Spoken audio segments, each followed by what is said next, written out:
competing for the biggest prize in the Toyota Minor League Championship returns this summer, live on Willow TV. After 7 fantastic weeks of action, it all comes down to this. One finale in the beautiful North Carolina, where in this Southern Division, you've got 3 teams fighting for 2 coveted playoff spots. It truly doesn't get much better than this. You can see picturesque scenes here in conference. And today it's a rematch between the Atlanta Fire and the Morrisville Raptors. 2 teams that sit comfortably at the top of that Southern Division, but both desperate for a win. What a day, what a tournament it's been in this 2022 Toyota Minor League Cricket Championship, where we've had so much action, so much entertaining action, which has been close-knit. We've had games won by both the Fire and the Raptors, but last weekend, of course, the Raptors got the better of them. Today, we will see who is able to come back strong from that weekend, and who better to discuss the all-important matchup today than my good friend from the MiLC Network, Nate Hayes. Nate, the fact that we've got 3 teams fighting for these 2 spots, obviously, it's the most important weekend, arguably, of the tournament. Who do you think is going to shine out this weekend? Well, you know, as you said, all 3 of the teams are vying for 2 playoff positions. All 3 of those teams have a chance at the tournament. This will be their last weekend for the 2022 Toyota Minor League Cricket Championship. So both teams can lose tonight and still make the playoffs, but they'll both want to win to improve their chances of first place. You know, I think these are the 2 best of the 3 teams right here tonight. Well, Nate, I saw you during the week on the MiLC Network. You gave the Atlanta Fire the highest chance of finishing first in this group. But the Morrisville Raptors, they're playing at home. How much will that give some sort of an advantage, a ground that they know well, and one that they're expected to get big support over the course of this weekend? Well, I think it does give them a big advantage, and I actually am kind of leaning towards picking them tonight. You know, they know this ground. Teams typically don't play very well the first game of the weekend at this ground when they're visiting. Well, earlier we had the toss between the 2 captains, Zain Saeed and Dane Pete. And an interesting surface with a lot of green grass, the toss being won by the visiting captain, Saeed, who opted to bowl first. Interesting decision for the Atlanta Fire after they lost last weekend, also chasing. Nate, well, these 2 teams are going to put you on the spot. Pick one if you had to. The Fire, the Raptors, who's going to be victorious tonight? This is going to be as even as it gets if you ask me, especially with the Fire kind of balancing out their chances by winning the toss, but I'm going to go with the Raptors. Let's take a quick look at the teams where we have the Morrisville Raptors. Yeah, so right now we're going to see Obis Pinar, Dane Pete, Karthikeya Jagadish, Siva Kumar, Duvarapu, and Matthew Ford likely bowling the most for the Raptors. But we're going to see a lot of Lahira Malantha with the bat in the first innings. And for the Atlanta Fire, 2 changes for them. Nasser Hussain, the former international cricketer from Bangladesh, coming into today's action for Cornet Dry, who's out for personal reasons, as well as Salaman Khan Safi, who's a big strike of the ball in for Ridwan Palash. Oh, able to bring you all these fantastic pictures here at the North Carolina venue. Vinod Kumar Kandaswamy beginning things off for this Morrisville Raptors team. A team, mind you, who posted 203 just less than a week ago against this Atlanta Fire bowling lineup. Let's see which team has learned more from this battle. It's under lights, it's blockbuster action. You couldn't ask for much more here on this 8th weekend of the minor league.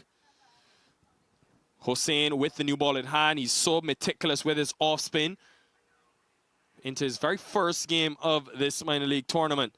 Nasser Hussain from Bangladesh, tons of experience. Played at all 3 formats of the game.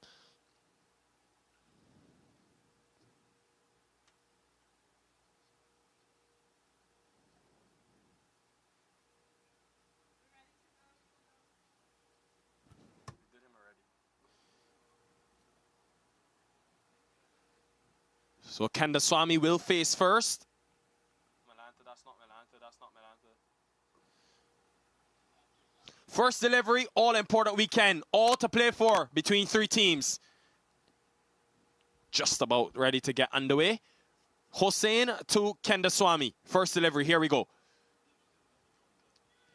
Aerial and gone. Easy as that. Very first delivery of the minor league 2022 championship. Nasser Hussain strikes. Cornwall does the rest. Well, that's not the way you want to start off, that's for sure. Oh, really rough start for the Raptors. Yeah, just edged that. Chopped it right over to Cornwall. Vinod Kumar Kandaswamy, first delivery of this weekend. He's walking back. Not an ideal start for the Morrisville Raptors. Under pressure early. None for one.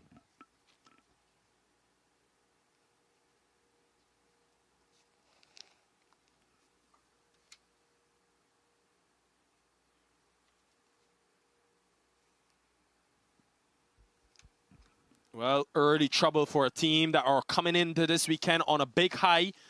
When you look at last weekend, they beat both the Atlanta teams, the Atlanta Fire first and then the Atlanta Lightning. Sorry, the other way around. But nonetheless, it was 2 wins for this Raptors team, who currently sit in 3rd position.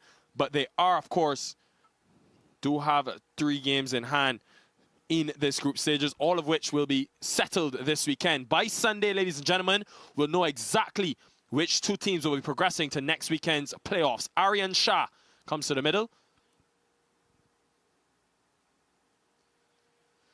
Now, Nate, this is a very interesting decision from Zain Saeed to win the toss and bowl first. On the very first delivery, Nasser Hussain in from Bangladesh, very first game. You can see there may have just gotten some awkward bounce on the way through to Kandaswamy. In the end, just chipping it for an easy catch.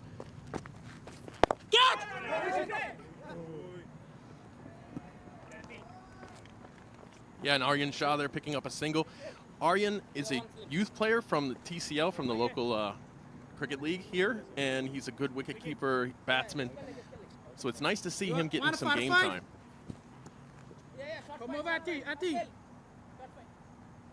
Well, Nasser Hussain, very first game of this minor league. What a dream start it was. Wicket on the very first delivery. 19 test matches, 65 one-day internationals, and 31 T20 internationals. Remember watching where he made his debut at just 19 years old at the test level. He really has been excellent at the highest level. What an addition he's been for this Fire team. Oh, okay. And so far, he's been on the money these first 4 deliveries. Yes, yes. On the Martin that goes over cover. 1 for 1. What a start for this Atlanta Fire. The 2 out of the circle in the power play, the long off, and that deep mid-wicket fielder. Here it was again. Very first delivery, just spooning it up in the air to Raheem Cornwall. It was all about the flight. Hussain is someone that likes to flight the ball. Here it is again. Yeah, that's a great length to bowl here. First runs and first boundaries for Lahiro Malanta, who's been a man on a mission in this tournament so far. The leading run scorer for the Raptors. Ladies and gentlemen, what an eventful first over we've had. All happening at the moment. 5 for 1 at the end of 1. No. Short line. I'm over, sir.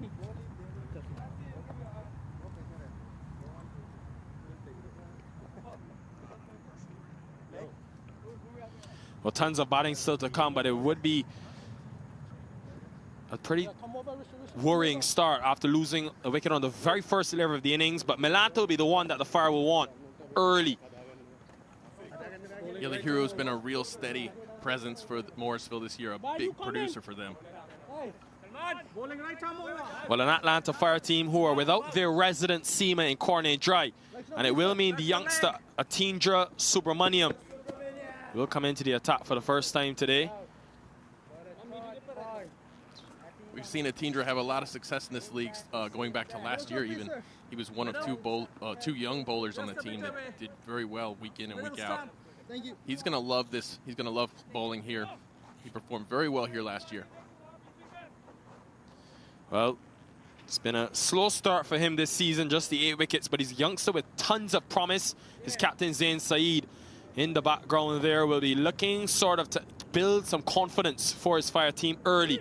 A team that lost to this very Morrisville Raptors side last weekend with 27 runs, where they conceded over 200 in the first innings. But today, different conditions, different start as well.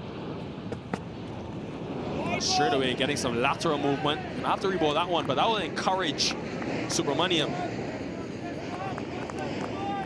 Nice stop there by Hamilton. Really like watching his keeping. He's always in the middle of the game.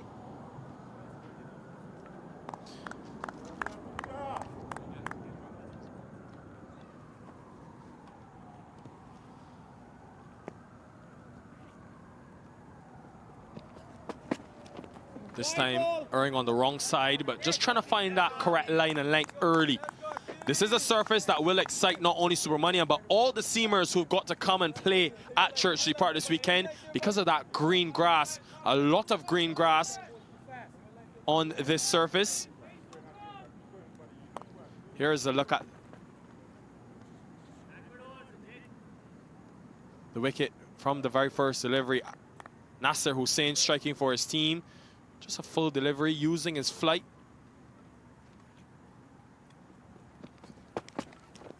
Much better where he'll want to be. I was mentioning that surface. A lot of green grass on it, Nate. We had a both close look on it earlier today. And it will be something that will offer a lot of sideways movement for the seamers over the course of the weekend. There is that brown patch, but that's a lot fuller. It will be sort of in the batter's drive. When you pitch the ball here, expect things to happen. We've seen it over the course of the 2 seasons. Yeah, you can expect expect that last length to be aimed for quite a lot. Edge gone. Second success for the Atlanta Fire, and it's coming the second over. This is a dream start for them as they've got the Morrisville Raptors in serious trouble. Subramaniam striking. Very unfortunate for Aryan there.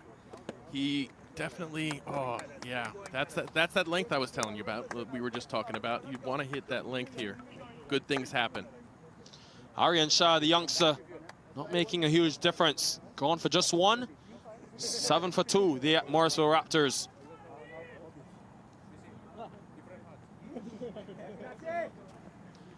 Well, just what the Atlanta Fire would have wanted after last weekend, where they're only able to take 1 wicket inside the power play. Already they've removed the opener in Kendaswamy, and now youngster Aryan Shah. It brings Obas Pinyar, who's been in the runs this season over the course of the 2 seasons. This partnership has been already the reliable one for this Raptors team, and they need to produce here in some early trouble. Yeah, they don't want to have gotten, they won't have wanted to gotten to this point to have to rely on these two so early in the game, but they do rely on this partnership quite a bit. As far as 2-star batsmen go on a team, these two it doesn't get much more important than these two guys for the Raptors. 74-run partnership put on last weekend against this opposition by this pair. It came in 42 deliveries as well, but it was the majority of the scoring was done by Lahira Malantha, who got that superb 91. Interesting to see, though, now today with 2 early wickets going down for his team, if that changes the approach. He's just 4 at the other end. He's already watched 2 of his partners be dismissed. The Atlanta Fire, they've got their tails up, slip in place now for Subramaniam. I like it because of the sideways movement he's been able to generate in just these first 2 deliveries. In this power play, only allowed 2 outside the circle. It's going to be all more important now without Cornet Dry this evening for the Fire. Again, sort of on that good length. And again, another dot delivery. You can see a pat offside field. Here is a look at it again. Just going wide outside the off stump. I was looking forward to talking more about Aryan Shah, how versatile of a player he is. And he's robbed us of that opportunity. A fantastic look there at the field. Just 2 outside the circle. 1 at the deep mid-wicket and 1 at the deep third position. He's been very consistent since those 2 wides, Atinja Subramaniam. He's been outside that off stump on that 5th stump line. And it's been difficult to score from. And I like that because he's got protection in the offside. He's got that deep third fielder for the outside edge and also a slip in place as well. Just on the inside of that wide line. This is an excellent start from the Fire. It tells you about momentum in this game of cricket. It's a very good young bowler. He is really hitting his spots right now. He bowled here fantastically last year when the Fire actually came here and won. There was a massive crowd out for that game. So he's going to hope the crowd shows up while he's still bowling. Down the track, that is gorgeous from Obas Pinar. He's had a look and he's deposited it over the boundary for 6. Obas loves batting here. One of the reasons he came to this team this season was because of this ground. He batted here against USA in November, preparing them for some games, some international games, and he scored very, very well against USA bowling on this ground. So now he gets to call this his home.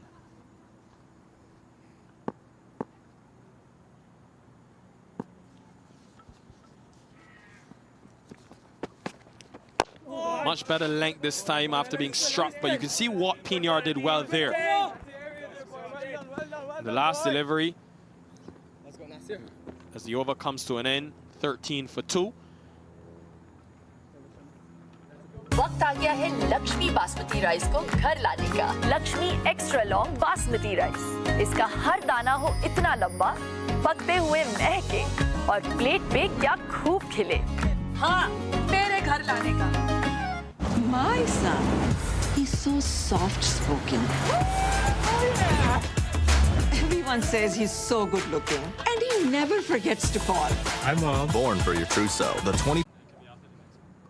So Hossein will continue into the attack.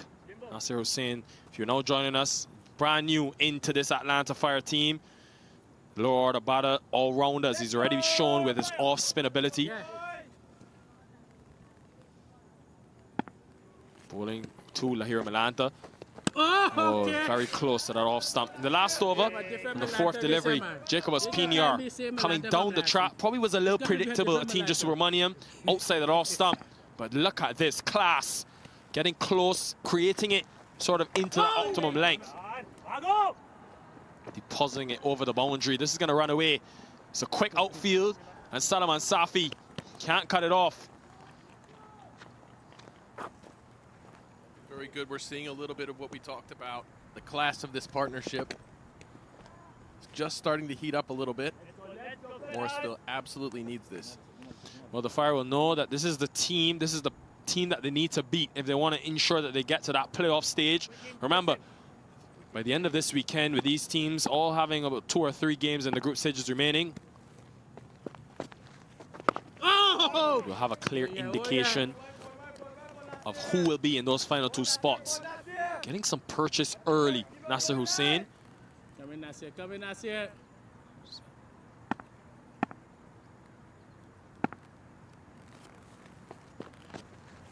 It's really a fitting way to end what's been such a scintillating 2022 Toyota Minor League Cricket Championship presented by Sunoco, because to have 3 teams now neck and neck fighting for 2 spots, you wouldn't want to have the premium action anywhere else in the country.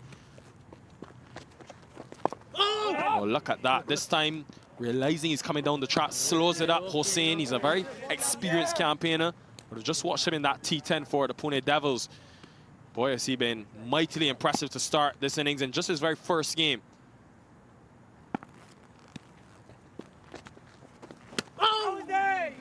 Narrowly.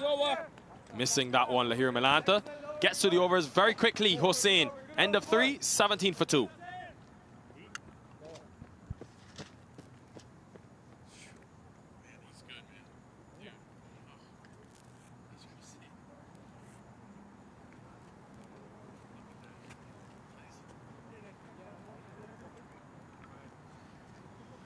Man, he is a quality bowler. Look at that. The Raptors will be very happy when his overs are expired. But they still have to contend here with who's coming into bowl now. Let's see. Amila Ponzo, the left arm spinner, into the attack for the Atlanta Fire. He's been a bit quiet this season, but he's such an important Well, an interesting move from Zain Saeed, going to an over of him inside the power play. Haven't seen this too often in the tournament, but clearly spin making a difference. We haven't seen Raheem Cornwall, who's usually bowled 2 inside of this power play. Yeah, I like this move. for the Fire. Alponso is a very good bowler. He also performs very well on this ground. I've seen him here a few times. Nice, nice.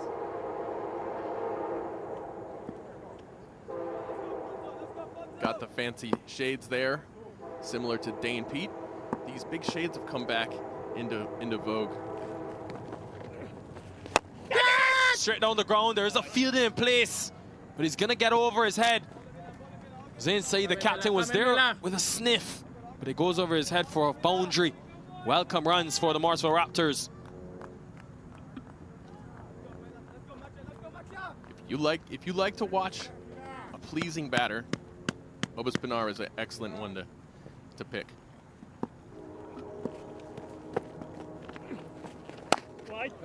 On the stumps this time. It's an interesting angle that Amir Alponso coming around the wicket. Does get that natural drift in to the right-hander.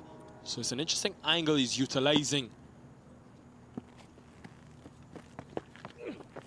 Oh, that's where he wants to be. Probably just a slight bit shorter, which will allow the ball to do a bit more. Want to try to spin past that outside edge. Gets that natural drift in, which then with a spin can go away. Very full. Good luck stopping that, because when Obas Pinar connects, he connects well. Second boundary in the over. Well, it doesn't really look like he minds this spin very much. Left arm orthodox versus left arm orthodox here. Obas Pinar, of course, very good batting all-rounder. So thinking now for Alponso to do, he's been struck for 2 boundaries. Oh! Should just be a single. This has just been a fantastic way to start. How good is this game of cricket last weekend? The Raptors were well on top of the Fire team. They scored 200. They were in the Fire's backyard at the Atlantic Cricket Fields. Restricted them to just 176 for 9. Today, though, it's been a different story. The Fire winning the toss and pretty much winning the battle so far in the first 4 overs, taking 2 early wickets. But this is the partnership that they've got to break. Time and teams hurt oppositions who have come to this venue. See some fans in the background settling. Want to get back to that in the next over, Nate. End of 4, 27 for 2.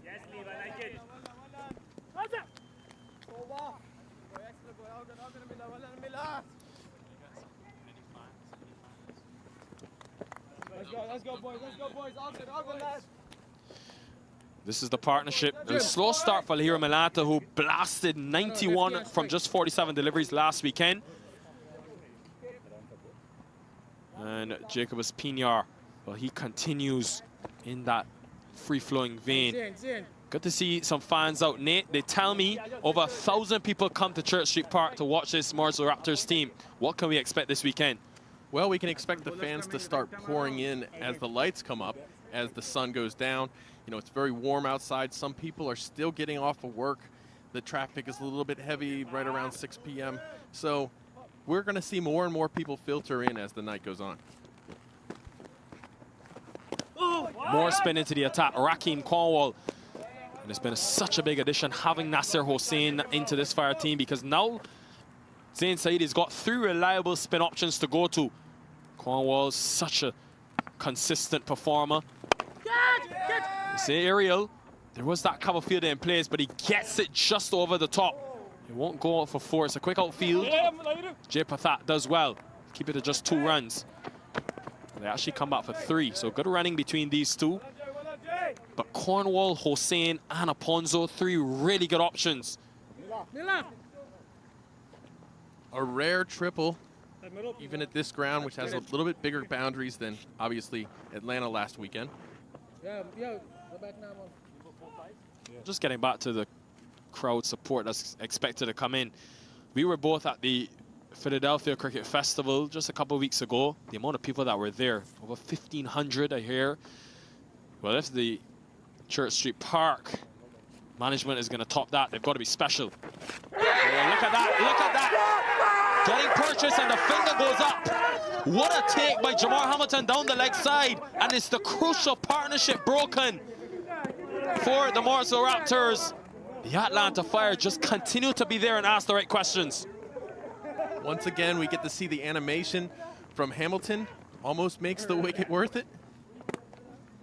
Just seemed like it brushed something on the way through. May have been a glove. Hamilton went up straight away, and the finger followed.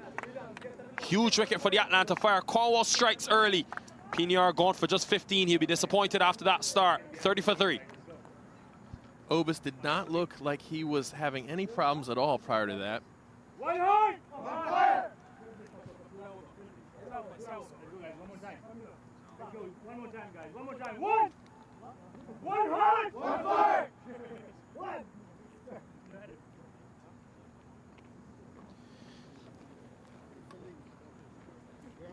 Shivakumar Duvarapu. Let's go, boys. Let's go, boys. Let's get 7 more. You lads. Hurry up now. Let's go. Let's go.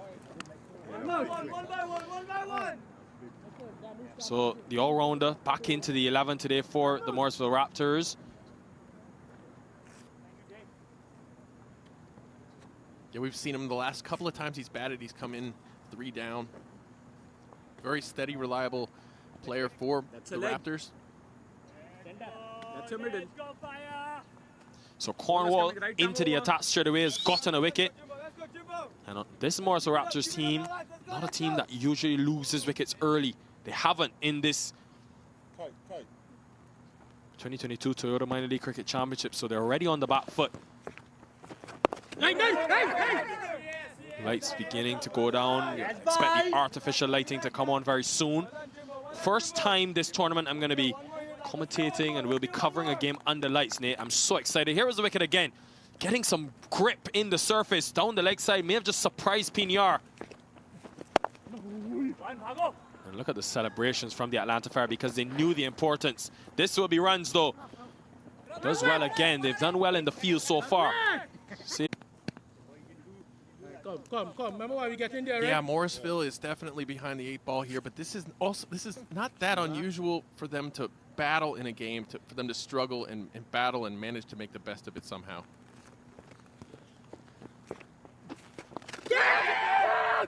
Gone. It's another one for the Fire. They're on a roll. The Morrisville Raptors in their own backyard have been stunned. Cornwall striking for the 2nd time in the over.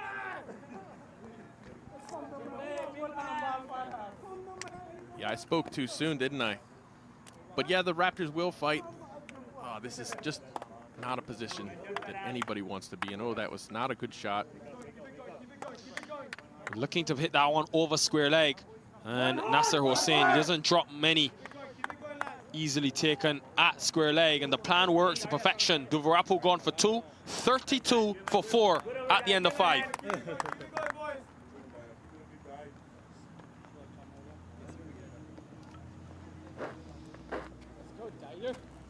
Keep it tight now, Dyer. Well, the captain walks to the middle. He wouldn't have expected to come to the crease so quickly, Dane Pete. But he is here in the middle, trying to fight for his team. He got 48 just last weekend, a real good contribution from him. But he'll need to bat time. Lahir Malanta is still there. So they'll take solace in knowing that they're leading run scorers at the other end. But he needs support, Nate. Yeah, we see Dane do this, putting himself in when there's a collapse happening, hoping that he can stop the bleeding, and he does a very good job of that. Actually, he did this last week and ended up scoring the winning runs for the Raptors.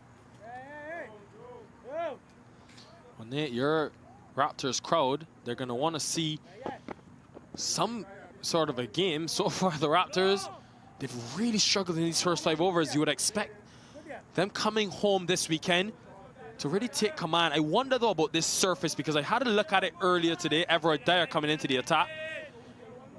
When I came to the ground, you had a look at it. It's usually one with that green grass that's very hard underneath, but it was slightly bit of moisture on the top. That was the first wicket. Obas Pinar was caught down the leg side. First of the over. This is pulled, and pulled extremely well by the captain. What a way to get off the mark. Dyer will be disappointed. A real loosener to begin.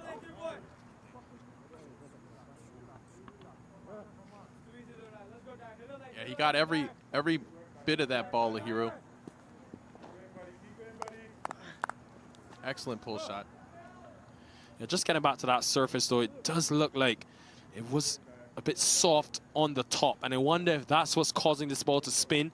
I came to the Morrisville Raptors practice Wednesday this week. A couple of days ago, some balls were really gripping in the surface. Oh, look at that movement on display. The angle around the wicket to the left-hander, getting some serious movement in. This is beautiful cricket on turf in this minor league. Yeah, you mentioned the surface. We do get a lot of rain this time of year, especially lately. We've had loads of rain. Every single day it seems like we have a little mini thunderstorm.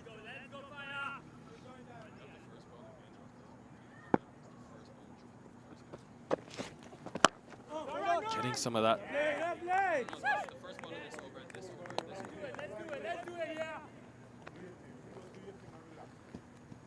Dyer bowling around the wicket.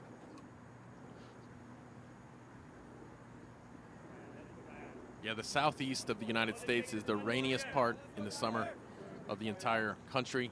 People talk a lot about Seattle and how much rain they have. They do get a lot, but it's usually in other months. Delicately playing it. There is that deep third fielder. Does extremely well to cut it off.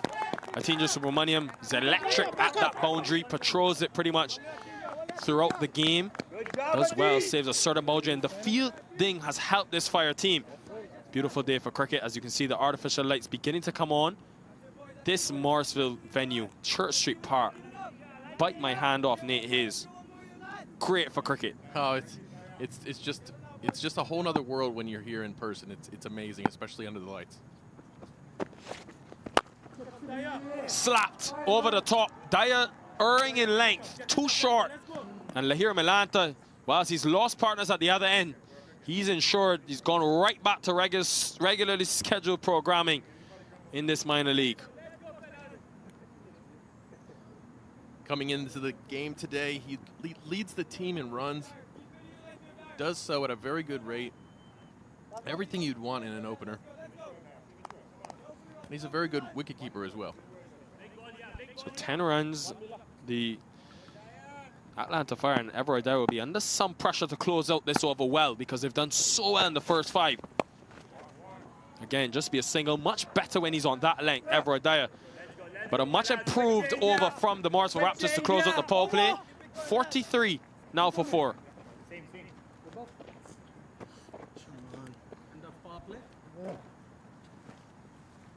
Well, from 67 for 1 5 days ago when these two teams battled, and it was the Raptors batting first, to 43 for 4. The Fire have gone home. They've gone back to the drawing board and they've planned. Boy, have they planned well, because they've taken some big wickets. Jacobus Pinar walked back. Shivakumar Duvarapu, another big one to go. And it all started from when the tone was set on the very first delivery, Nate Hayes, where Nasser Hussain struck. And Cornwall in his very first over picking up 2 wickets. He will continue. 5 options used so far for Zain Saeed. As I mentioned before, this game isn't as important for Morrisville as the next 2 games this weekend, tomorrow and on Sunday. They have to win one of those if they want to make the playoffs. But they will have wanted to get first place. Well, Nate, I can tell you, I think every game is very important for this Raptors team. You don't take anything for granted in this game of cricket. They're playing 2 games against the Atlanta Lightning, a team that's given them problems. So they'll want to win this game. This group is so tight. I don't think you can look at this and say, well, they don't need to win this, because I think every game critical for all 3 of these teams this weekend. Yes, definitely. I mean, as far as the team is concerned, this team has really done a great job building itself, building, you know, they're not in a draft zone in minor league cricket, and I'll talk a little bit about that later, but they're not in a draft zone, so they can keep the same team together year after year.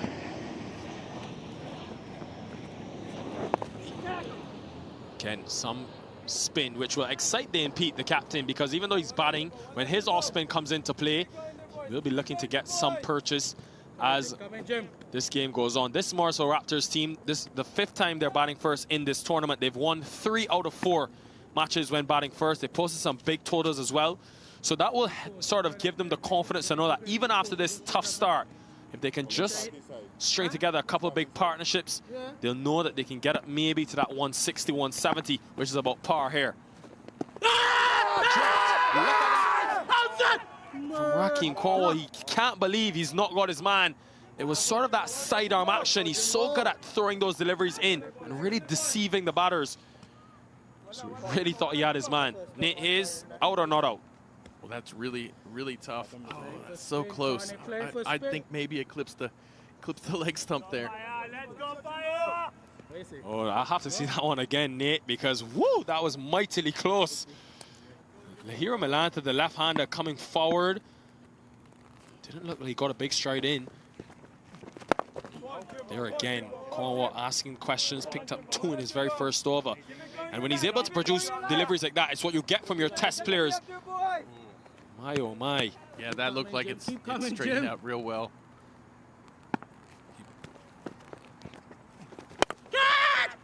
Here again for just a half split second. But it is important to note that our umpires, they don't have the luxury of getting the TV replays like we do here. So they've got to make that decision from the naked eye. End of the 7th over, just 3 from it. The Atlanta Fire well on top, 46 for 4.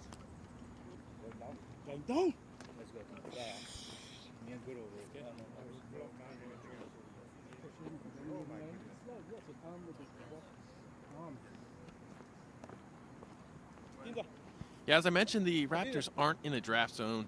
Basically, teams that are close enough to other teams. It's a weekend-only league. So, for example, New York, New Jersey teams, they'll draft players from their region. Morrisville is 6 hours away from the closest minor league cricket team. So they don't have to draft. They literally can just submit their team every season. So it's very difficult to properly build a team in T20 cricket when you have to fight with drafts and things like that. But the Morrisville Raptors have an advantage. They don't have to suffer with that. Well, Subramanian coming back into the attack. First of all, was a tad expensive, but he did get that crucial wicket of Aryan Shah. I like this though from the captain, bringing him early into this situation. His team well on top, giving probably some more flexibility to bowl with. Short, you cannot be short to Lahiro Milanta, especially at Church Street Park. He will make you pay. My oh my, this man's hands through the ball. Be looking to hit that good length, or maybe a little back a good length. But yeah, when you aim for that, you always risk going too short. And like you said, 7 deliveries. He was truly magnificent to watch at the Atlanta Cricket Fields. He's now come to his home venue on a surface, on turf. And with the ball, even though it's been a bit slow this deck, he's just shown that he can bide his time already. He's got an excellent start. He's got his captain at the other end. He just needs some support, Milanta.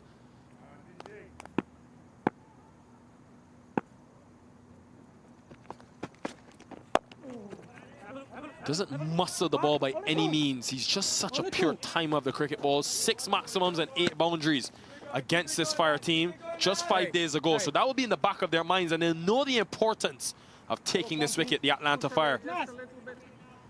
And 6 days ago, Morrisville Raptors won a game with by 1 wicket on their 9th wicket stand. They scored 30-some runs against the Lightning to chase down the target and win, and they're going to be reaching back to that experience right now, no question. I don't think they're that concerned. Has he got an edge? Has he got an edge? The finger also goes up. Atlanta Fire have come to Morrisville and taken charge of proceedings. Just seemed like he got some inward movement, Atinja Subramaniam, and as soon as he went full, results for this Fire team just looked to swing back late. And Dane Pete's got to go. Good catch again by Hamilton. Pete going for 1. More trouble for the Morrisville Raptors. 53 now for 5. Let's go, boys. Keep it going. Keep it going. Hey, one out.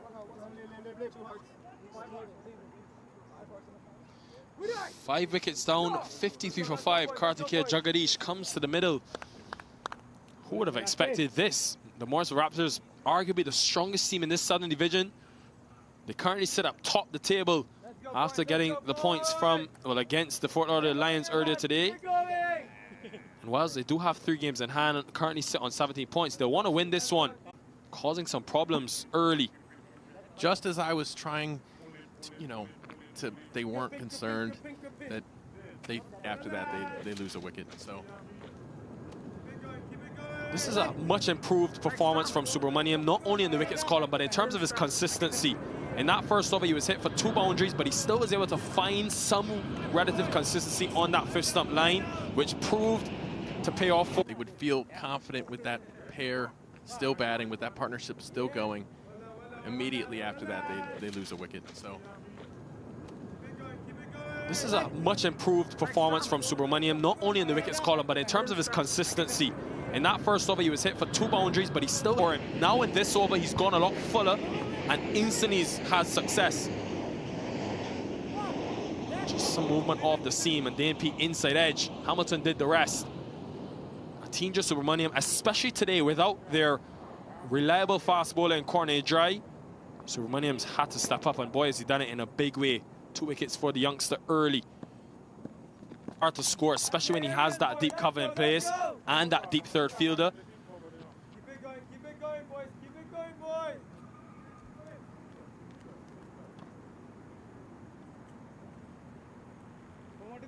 He's done a very good job of that.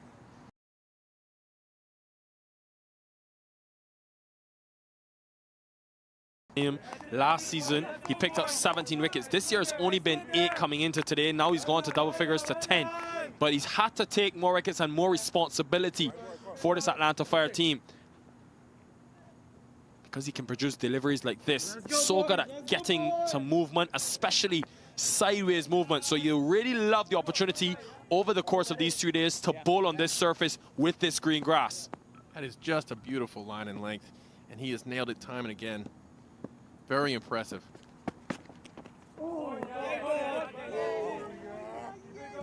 Wide given, but the Atlanta Fire, boy, are they asked some questions. 5 wickets taken inside the first 8 overs. When you think about the Morrisville Raptors, you think about a team that likes to take the game deep. They're so good in the last 5, but they've really struggled early, and this surface hasn't been easy to contest with.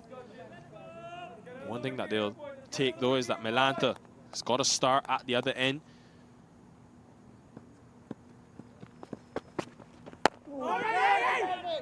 And I like the move from Saeed, attacking to get a slip in place, but what an over from the youngster. Back into the attack, Subramaniam takes a wicket. End of 8, 54 for 5. My son, he's so soft-spoken. Everyone says he's so good-looking, and he never forgets to call. Hi, Mom. Born for your trousseau. The 2022 Tundra. Toyota. Let's go places.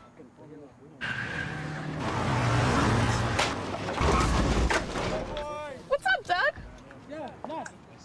What got into you? At Sunoco, we know how to fuel peak performance. Fuel your best.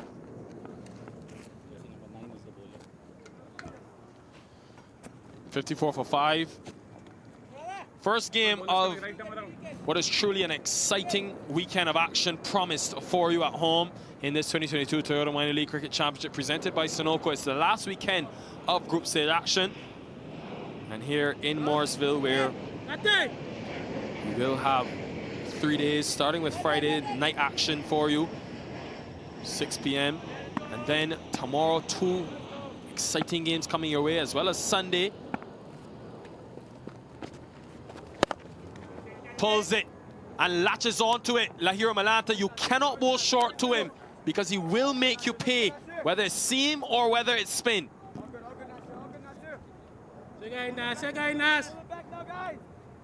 Yeah, undeterred by the wickets falling around him.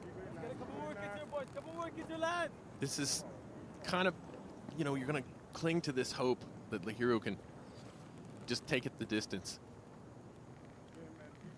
But this is the wicket that they'll want. They'll know Lahira Milanta, what he comes into this game with. 375 runs.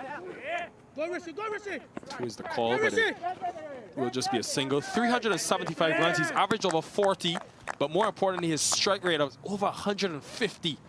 That's what's made him so dangerous at the top of the order for the Raptors. I like the move to have him start the innings, make use of the power play. It's a great move, and the reason they did this last season, they struggled quite a bit. It was their biggest problem was the top order, was their opening partnerships. They just didn't get a lot of production in the opening slot. This season, this is their strength. Slightly away. That's your middle. So Nasser Hossain, man has played over 31 T20s at the highest level for Bangladesh. Hasn't bowled much at that level. Just 11 in 11 games. But he has taken over 59 T20 wickets. Nasser Hossain, a lot of cricket under his belt, the 30-year-old. A great addition for this Atlanta Fire team, who, remember, will lose Raheem Cornwall after this weekend due to Caribbean Premier League commitments. So this is where teams are going to have to show the depth and the adjustments that they make. Has varied his pace very nicely. Hossain to start.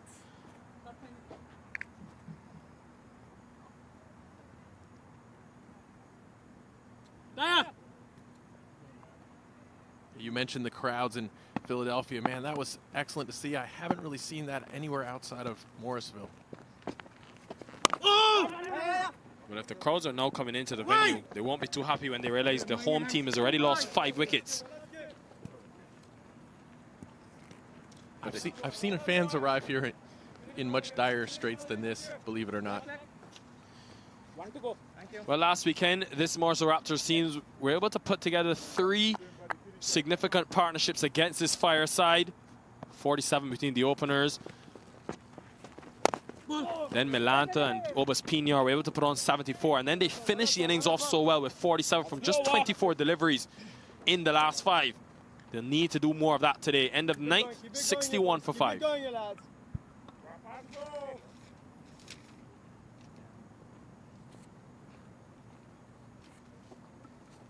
This is what the teams are fighting for. You can see how tight it is. 14 matches will be played in the group stages, so 3 apiece remaining for the Fire and the Raptors. The Lightning have just got 2 against the Raptors. So much to play for. By this Sunday night, we'll have a clear idea of who will be moving on in this Atlantic Conference. Good to see the youth out in their numbers as well. Yeah, they're going to keep piling in as well. It's so fun to watch a game here under the lights. Once the sun finally goes down and it cools down, you're going to see that tonight. But he shuffled his options well. Zain Saeed, he's gone to Amila Aponzo. His first over went for just 5 runs. Back into the attack now, the left-arm spinner from Sri Lanka. A lot of Sri Lankans in this minor league. We know Shayan Jayasuriya and his run-scoring ability over at the Silicon Valley Strikers. Expect to see him the way that the Strikers have gone about this season. They could probably easily be back at Church Street Park for finals weekend, coming in 2 weeks' time. The all Sri Lankan battle at the moment. Milanta facing Aponzo. The two will know each other very well from their time at the Sri Lankan A side.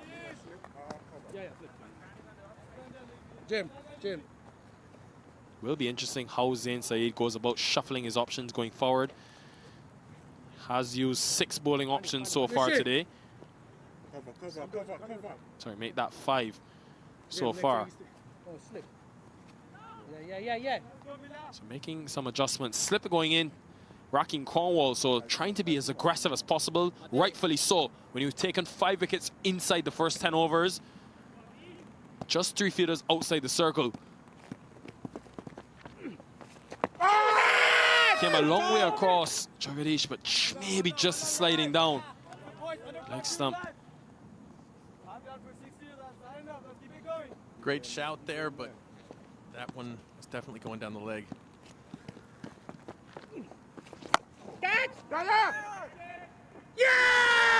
Taken in the deep. Everard Dyer holds on well at deep mid-wicket. And Amila Aponzo just teasing it with a 1 full. Kartikeya Jagadish was under some pressure. Another wicket going on for the Morrisville Raptors. It's been the tail today. Dyer perhaps getting a little bit tired of watching all these spinners bowl. He'll be happy that he's in the game right now. Well, a big wicket going down.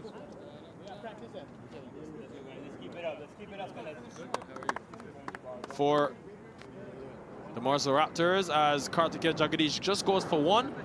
Score now 62 for 6.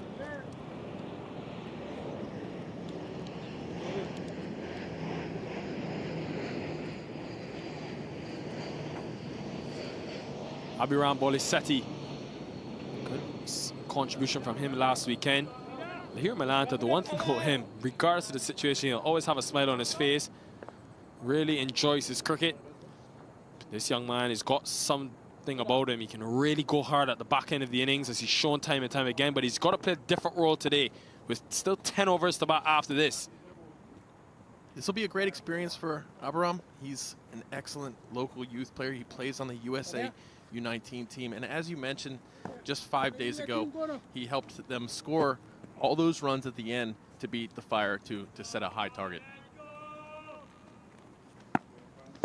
So Ponzo getting his first wicket. They've all been in the wickets, the Atlanta Fire bowlers. Goes full. 2 is the call. It'll just be a single, though. They've done well to just keep tight hold on this Morrisville Raptors team. Haven't let them get away. Just the 1 over that went for 11 runs. Other than that, it's been very economical stuff. Wicket again, just teasing him with a full one, knowing that that square boundary is one of the bigger here at Church Street Park. Everyone there took a good catch because he had to look into the sun. Just a bit away. Clearly had something different about them, the Atlanta Fire, this weekend, to start this weekend at least. Par score at this venue this season, 168 for teams batting first in the 7 games played at Church Street Park. Much higher scoring rate this season than last season, and you can thank the grounds crew here. Curator Pat, he's done a great job with the facility.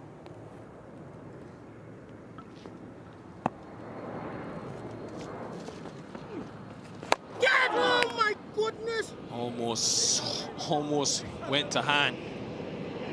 Ball really doing a bit here at Church Street Park early. Spin on offer. Under pressure, 60 for 6. Playing right into the hands probably of this Atlanta Fire team. The way that they're constructed, it's been the seam attack that has been under some pressure. So here, conditions will really suit them. They've got 3 reliable spin options. Subramaniam has caused some problems with the green grass as well. Umpire just having a look at the ball. Chain, 100. I can tell you, Nate, Atlanta Fire won't want to change the ball at all the ways things have gone for them in these first 10 overs. No, absolutely not. They'll want to put this ball in the collection for selection in the next game if one's hitting the woods. One, only one. Just a single. The first 10 overs, no question, belong to the Atlanta Fire. 65 for 6. Who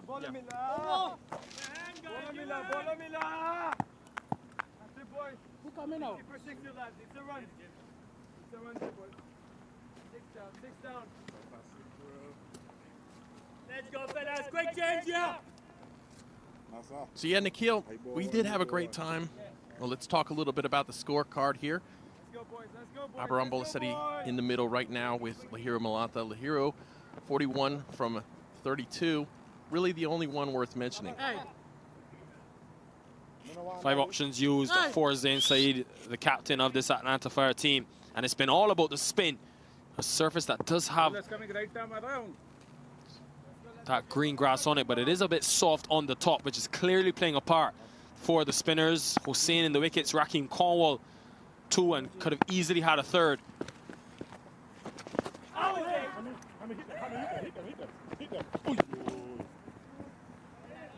Jamar Hamilton looking for that run out. Hamilton, of course, captain of the Leeward Islands. Been great to have him in this tournament. Of course, wouldn't it be possible without our global partners, having the likes of Toyota, Sunoco, and Dafa News on board, allowing you to bring the international players like Raheem Cornwall and Jamar Hamilton, Nasser Hussain, the former international cricketer from Bangladesh, into his first game. The Raptors side of things, the captain, Dane Pete from South Africa. Bus Pinar. Atlanta, of course. Well in control at the moment, though, the Atlanta Fire. They want to keep things this way, continue to take wickets, and just restrict them to probably less than 120 from here on in, which, as this surface dries out and does get better for batting, probably will bat themselves to chase anything at this stage, the Atlanta Fire. Yeah, it's definitely a ground where you like to bat second. The dew comes in under the lights a little bit. Ball comes onto the bat a little bit better.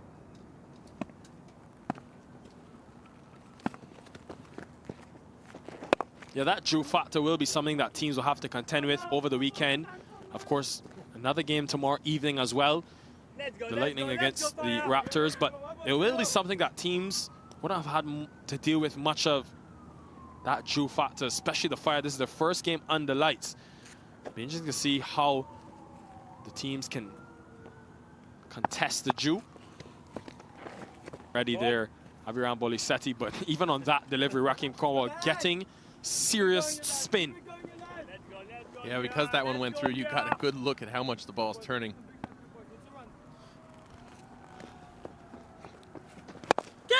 Straight back over his head. Cornwall, he thought he may have stuck out that big right hand, but instead it opted not to, probably smartly. Wouldn't want to get a hand on that. Bolisetti does hit them pretty powerfully. If there's one man you don't want to put on this surface, is a man that's taken over 35 test wickets, Raheem Cornwall, because he's really caused serious problems. But that will be the wicket he wanted. He'll want correction. Lahiro Malanta, he's already could have had him once with that leg before shout, which was given not out. Over extra cover in the gap as well. Lahiro Malanta, even though they've lost wickets, he's been the lone stallion in this Morrisville Raptors team so far. Moves closer to 50. Another beautiful shot from Lahiro.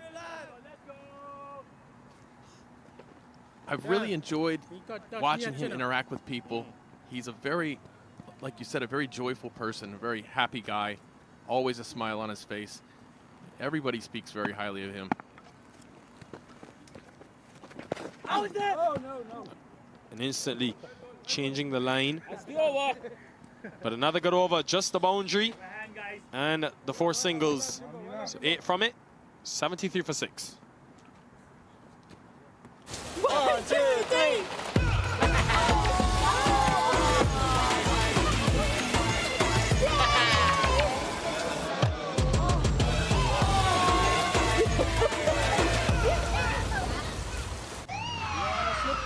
Took that last corner pretty quick. Sir, I need one hand on the roof, one hand on the pump. Timeout for Sunoco Go Rewards. Keep pumping. With new Sunoco Go Rewards, when you fuel, you save, because rewards come first. 73 for 6. And it's been all about the spinners for this Atlanta Fire team. Here Malanta, though, still there on 46. They've only hit 8 boundaries on what is a very quick outfield that you usually see a lot of boundaries on. And 6 of them will come off the bat of Lahiro Malanta.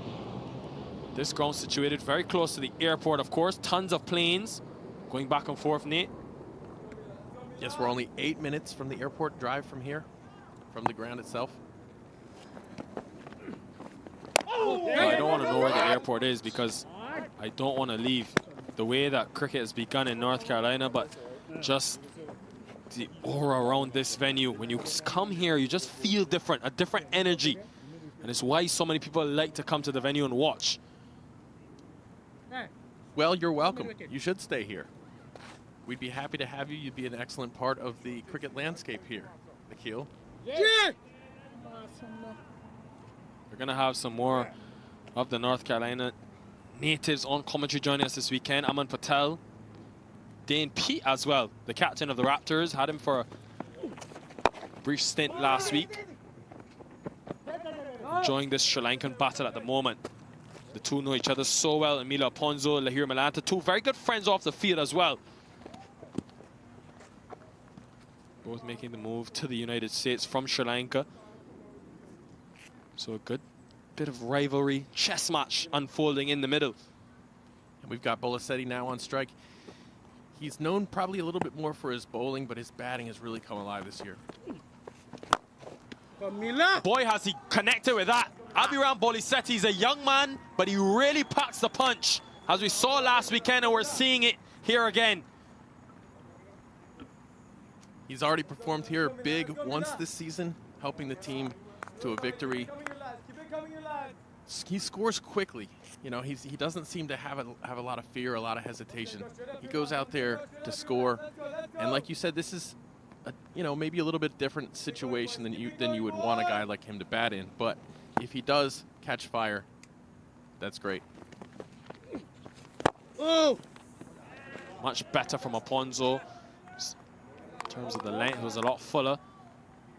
He is that type of bowler that will flick the ball, see the perch that he can extract, especially on this surface that has spun.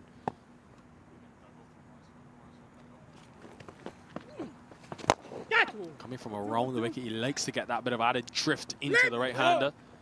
Another single, won't mind those too much. They can keep the boundaries to a minimum, keep that rate controllable to less than 7 and over.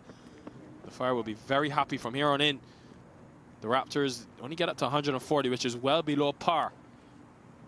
Beautiful day for action in North Carolina as the shadows lengthen.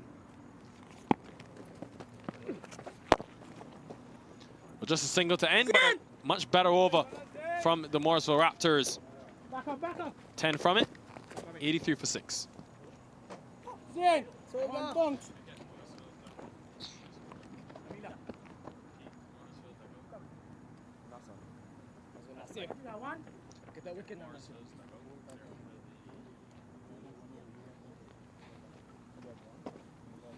Well, Milanta just the only substantial score for this Raptors side, a team that struggled uncharacteristically in the first 12 overs. They're usually a side that is top heavy, can really put pressure on teams in those power play overs, setting themselves up well for the last 5. It's been all about the spin. Cornwall 2, Aponzo 1, and of course Nasser Hossain.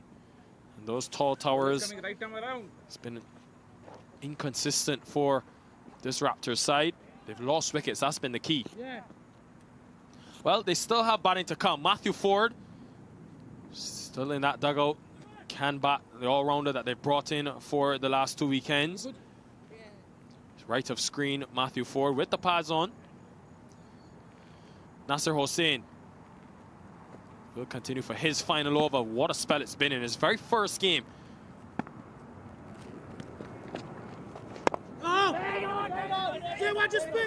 Has been very skillful with that change of pace. Does have the ability to flight, but also can be very quick through the air. That one coming off the edge and away. Spinning on the ground, coming back to the fielder a little bit like a hard tennis ball. They've done well in the last couple of overs to keep Milanta quiet. Even though he hit that 6 in the last over, hasn't really been able to turn over the strike. When you go from 91 and 47 deliveries last week to now 48 from 39, it will sort of frustrate him, but he's such a good player that he probably will bide his time and look to take the game as deep as possible, knowing that they lost 6 early wickets. And you mentioned, in the 140 range, not really par on this ground, but I've seen strange things happen at this ground. We call it Morrisville magic here.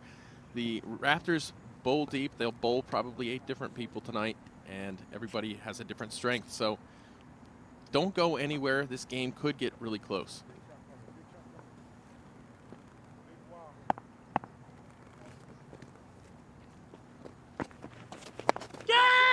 Leading edge, and it will be another wicket for Nasser Hossain in his very first game. Boy, has he made an impact. And after all the patience and the partnership beginning to develop for this Raptors side, Bolisetti trying to hit against the spin. Has to depart. Easy catch in the end for Atinja Subramaniam. As I mentioned before, Bolisetti loves to go for it. He loves to go hard. Definitely not the shot there. We will be disappointed. Abiram Bolisetti looking into the onside, off the outside edge. An easy catch at point. Had the fielder position there. Bolisetti going for 11. Now 84 for 7.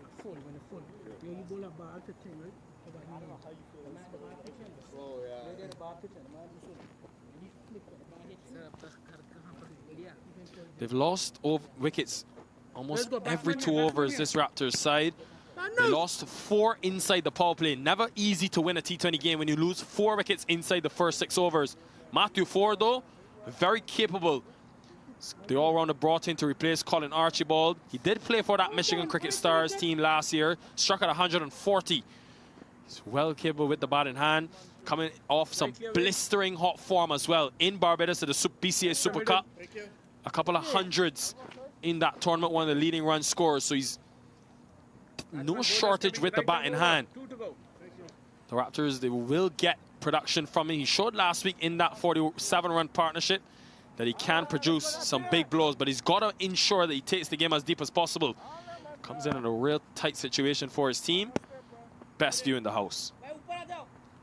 Yeah, and the fans are starting to pour in even more. Right now, there's plenty of TCL representation, the local cricket league out there on the hill right now. The potential of cricket at this venue. Yeah, so you're right. Get him! Those were some very thrilling games. Probably 2 of the best games I've seen even up until now. And yeah, the local TCL volunteers, Triangle Cricket League volunteers helped put that on, helped make that happen, and we had over 2,000 people for those USA versus Canada games. Nasser Hussain, 2 wickets for 18 runs. Just got in on Wednesday. And instantly, as you expect from your former international players, so much experience for the all-rounder, making an immediate impact. Can he get one more, though? The one that they want, Lahiro Melantha. Select to advance down the track, trying to minimize.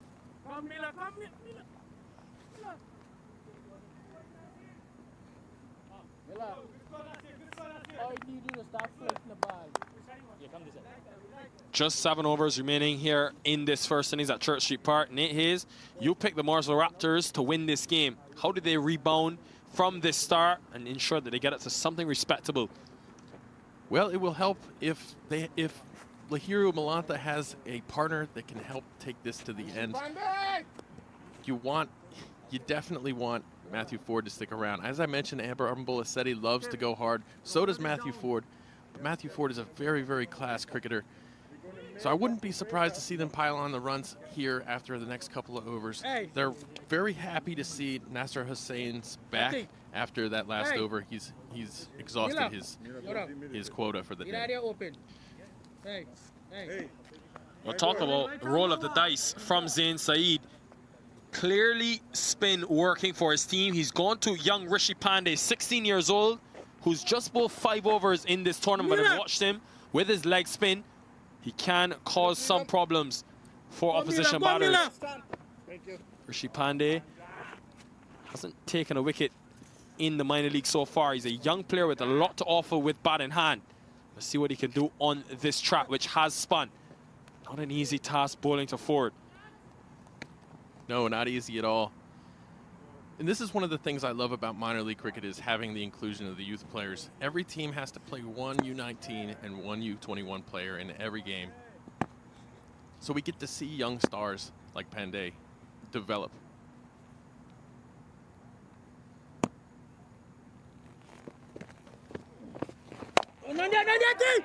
Quick single, and it goes through. Subramaniam, they will just stay for 1. But already, something happening for Rishi Pandey. Probably will want to get that length a bit fuller. Jim, come over. Lahiro Melantha, though, one of the best players of spin in this tournament. So this probably tells you why he's been the only one that's been able to fight through what's been a superb bowling performance from the Atlanta Fire. Now 4 spinner into the attack. You're already seeing Cornwall, Hossain, Amila Aponzo, and now the leg spin. They've got different variations.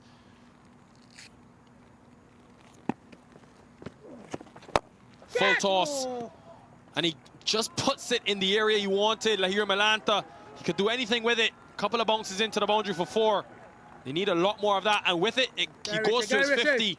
Another quality innings from the Sri Lankan as he now picks up what is his 5th half century in this 2022 Toyota Minor League Cricket Championship. He's been a revelation. He's been absolutely fantastic. And so many times this season, he has scored at least 40 runs. It's nice to see him converting some of these into 50s now. Earlier in the season, it seemed like once he got to about 40 runs, he couldn't wait to get out.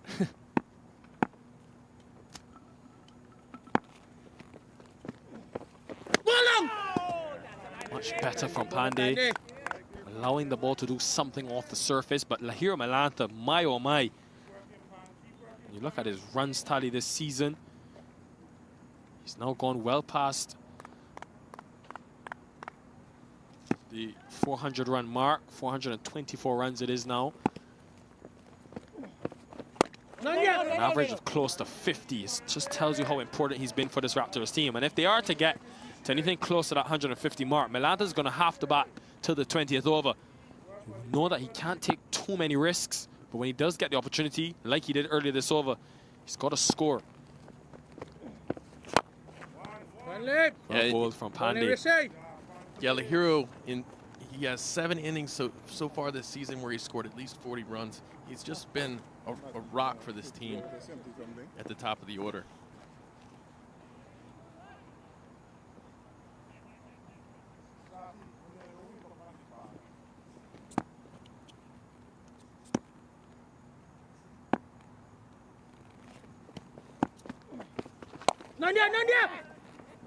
Lovely. Just a single to end the over. A decent start for young Pandey.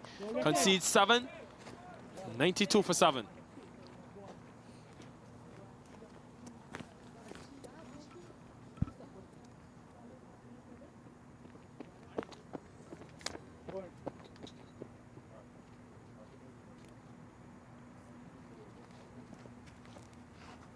Take a look at those bowling figures there for Atlanta.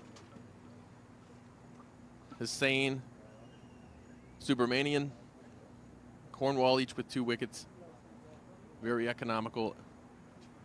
There's been no reason to do anything but what they've done. There's been no reason to do anything but bowl spin right now. It makes me wonder how the Raptors will answer in their bowling innings. Well, it's a much improved start from the Atlanta Fire, because you look at the 3 games that they've lost this season. They've conceded a run rate of 9 runs per over in the power play. Today, in the first 6 overs, they were able to take 4 wickets for just 43 runs. And it tells you why they're in such a good position in the last 6 overs. Raheem Cornwall, man with the magic arm, with both bat and ball this season, still has 1 over remaining in his spell. So he comes into the attack now. It's an interesting decision by Saeed to bowl him now, as opposed to one inside the last 5 overs. But it tells you that the motive is they want to continue to take wickets and get that wicket of Lahiro Malanta, the left-hander, with Cornwall the off-spin option, spinning the ball away. And these 2 in the middle will know each other very well, Matthew Ford and Raheem Cornwall. A lot of cricket played against each other in the Caribbean and in the United States. And a right smile from Cornwall, because he knows exactly the power that Matthew Ford possesses. Ford has got with the ball in hand, so that will be a key battle to watch as this game goes on.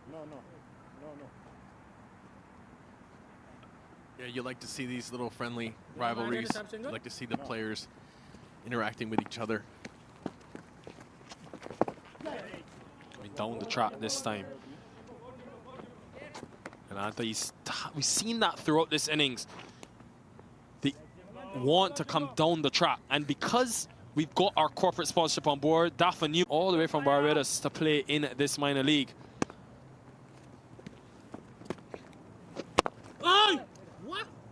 Ball again from Cornwall, very full, so slow through the air, especially on surfaces like this, because he allows the ball to do things, ask questions of the batters. So experienced, even though he's only played 9 test matches, so many games at the first class level for the Leeward Islands. Of course, representing the St. Lucia Kings in the CPL this season. He'll be playing for the Barbados Royals. Matthew Ford will be playing for the St. Lucia Kings at the other end. How important will it be, Nate, for teams who will lose a lot of their seasoned players? You look at just the 3 teams alone here over the weekend. The Lightning will lose Carrie Pear, Terrence Hines, Jesse Boutan. The Fire will lose Cornwall. The Raptors will lose Matthew Ford. Koshi Pandey at point. Work to be done for Everard Dyer, who can't cut it off. Or he does actually in the end. The big right boot comes out. Everard Dyer does well to save that to just 2 runs. Those are the small things that just make all the difference. Yeah, I'm used to seeing stops like that locally with my club team. Run, put your foot out. Ooh, that looked like it went for 4 there. It looked like his foot hit the boundary as the ball hit his foot. But of course, the umpires, they don't have the luxury of the television replay, so we've got to go on their decision. Very hard for them to see from that angle. Touch and go.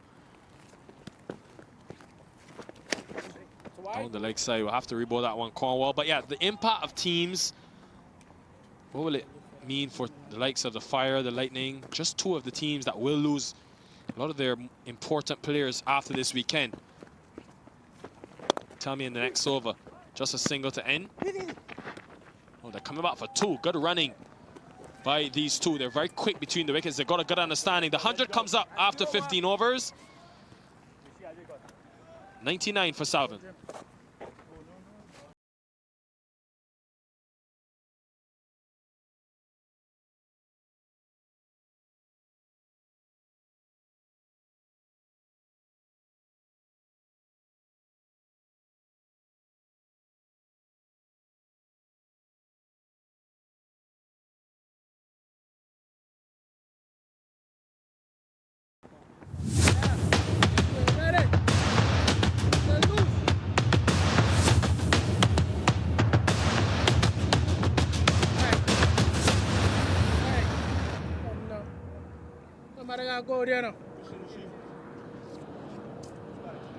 Well, 5 overs remain. Morrisville Raptors, they won't feel too unhappy about this position being 100 runs the last 5, but the problem is the wickets column. They need a partnership and need it desperately. Mahir Malanta, who's been the leading run scorer for this Raptors team, is still there in the middle, fighting for his team. It's been another 50, the 5th of this 2022 Toyota Minor League Cricket Championship. And he's facing his Sri Lankan counterpart, Mila Ponzo, for his final over. He's picked up the 1 wicket. In front, Nas, in front. Yeah, things could be worse right now for Morrisville. Like you said, Malanta is still there. Sweeps this really well. Matthew Ford is a good time of the ball. And even Atinja Subramaniam, who's very quick, can't cut it off. Good way to start the over. Puts Aponzo on the back foot and under some pressure. Beautiful stroke there. Last over, you were talking about how a lot of these West Indians...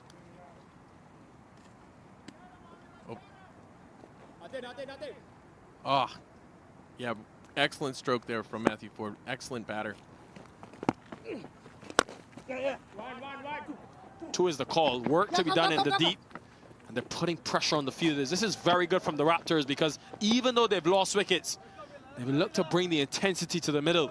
It's what you have to do for those youngsters watching at home. When you're in tight situations, you've got to find ways. The running between the wickets is a big one that they can allow them to score and get some of that momentum back on their side. Morrisville Raptors.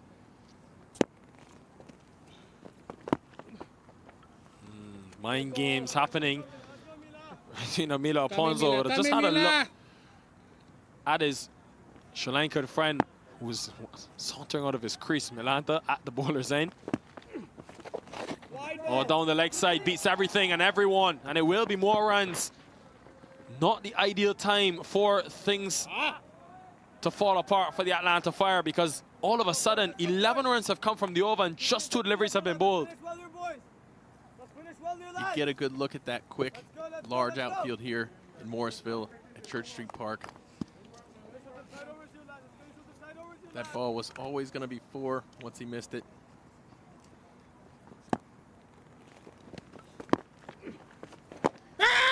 Much slower from Amila Aponzo. Good bowling, veering his pace well, knowing that Ford is on the attack, making him wait. He's going to have to generate his own power, Matthew Ford, when he's facing Amila Aponzo. One. Just a single down the ground. This Raptors batting mentioned that the fact that they've only lost 1 game in this tournament when they've batted first, and especially at this phase of the innings. This is where they've been most effective. In the last 5 overs, you look at the last the games that they batted first, they score close to 11 runs per over at this phase of the innings. Yeah, and one of the reasons is because they have guys who can put the ball away. Like Again, these two. Mind games being played. Amila Ponzo knows Lahir Milanta very well, the two from Sri Lanka. He's got a straight face, but I can tell you, deep down, he wants to have a big laugh. What a cracking shot that is. Yes, it didn't go for 4, but such a good time of the cricket ball, Lahir Milanta, even on this surface, which has been tough for batting. And all of a sudden, at over 7 runs and over, with still 4 after this remaining, the Morrisville Raptors not in a bad position to get up to that 160. As long as these two keep going, absolutely. Just the big over that the Morrisville Raptors needed. 14 runs coming from the over, 115 now for 7.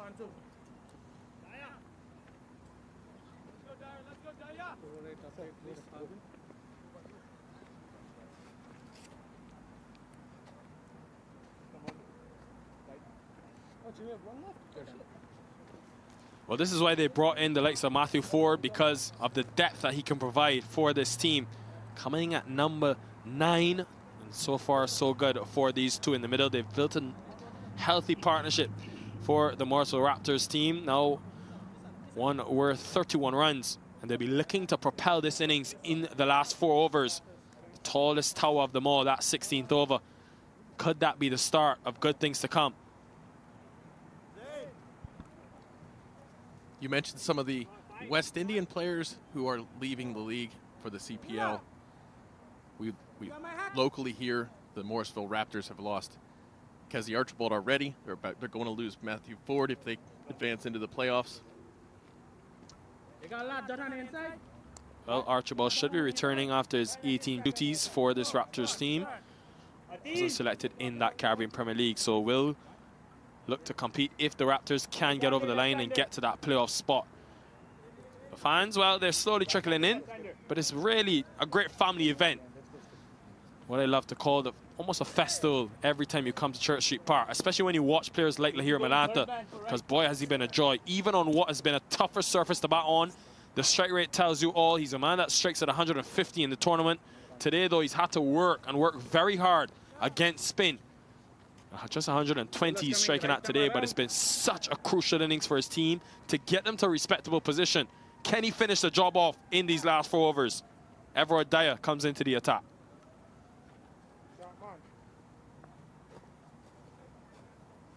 Let's see if they take advantage of this break in the spin attack. You mentioned Lahiro's strength against spin. We both got to see him in Houston on a very difficult pitch back in, what was that, April?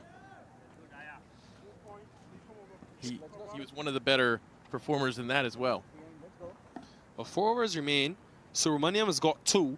Expect him to bowl 2 of the 4, but then he's got an interesting choice. Does he go to 2 from Everard Dyer, or does he look to the leg spinner, Rishi Pandey? Thought maybe he could have snuck a Rishi Pandey over in here. Bowled him around his legs. Everard Dyer hits the leg stump. The very first delivery of the over. And what a big wicket that is, because it's the danger man, Milanta, gone. They finally get their guy, and it wasn't Cornwall who got him, but it was a fast bowler. Came a long way across his stumps. Milanta just looked to use the pace, but he missed, and Everard Dyer said, well, you miss, I hit. Look how far the ball went as well. It tells you about the pace of Everard Dyer. Milanta gone for 60. 115 for 8 now.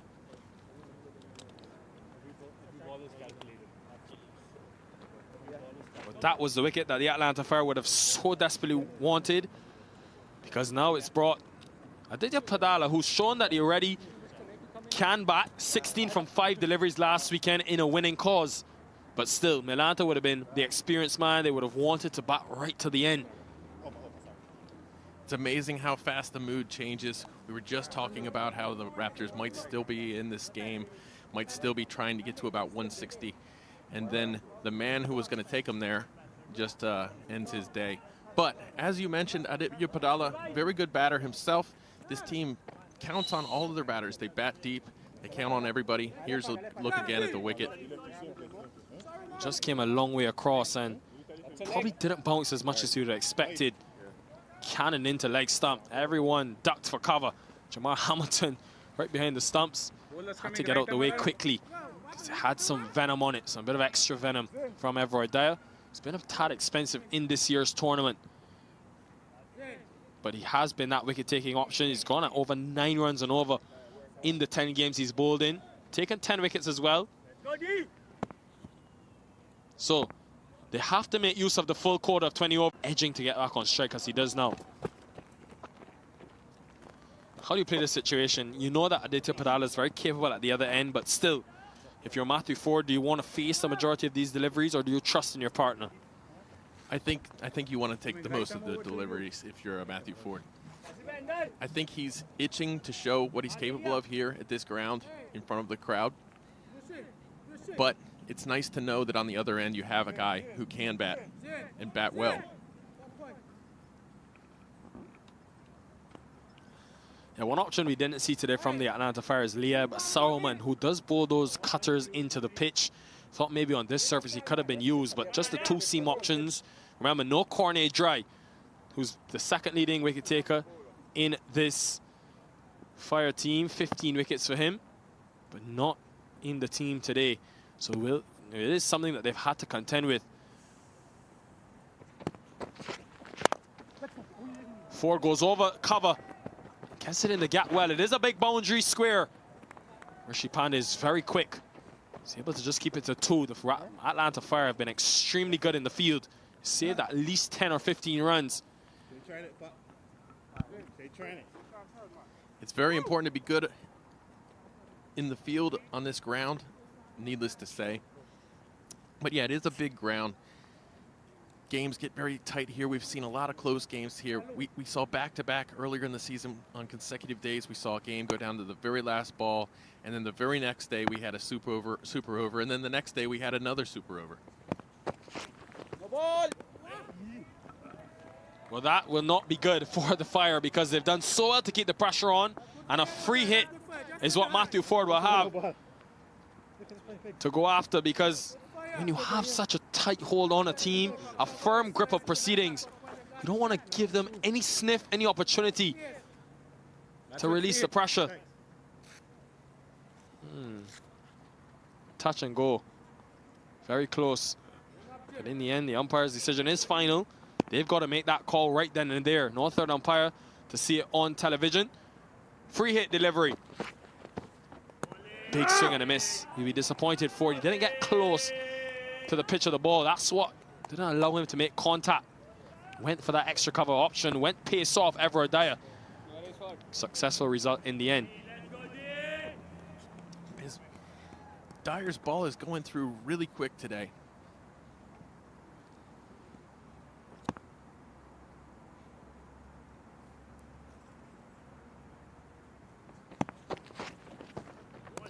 Tries it again, and another swing and a miss. Looking to capitalize on every delivery, Matthew Ford, but he hasn't connected. Be disappointed. He's got to start. Just over a run a ball.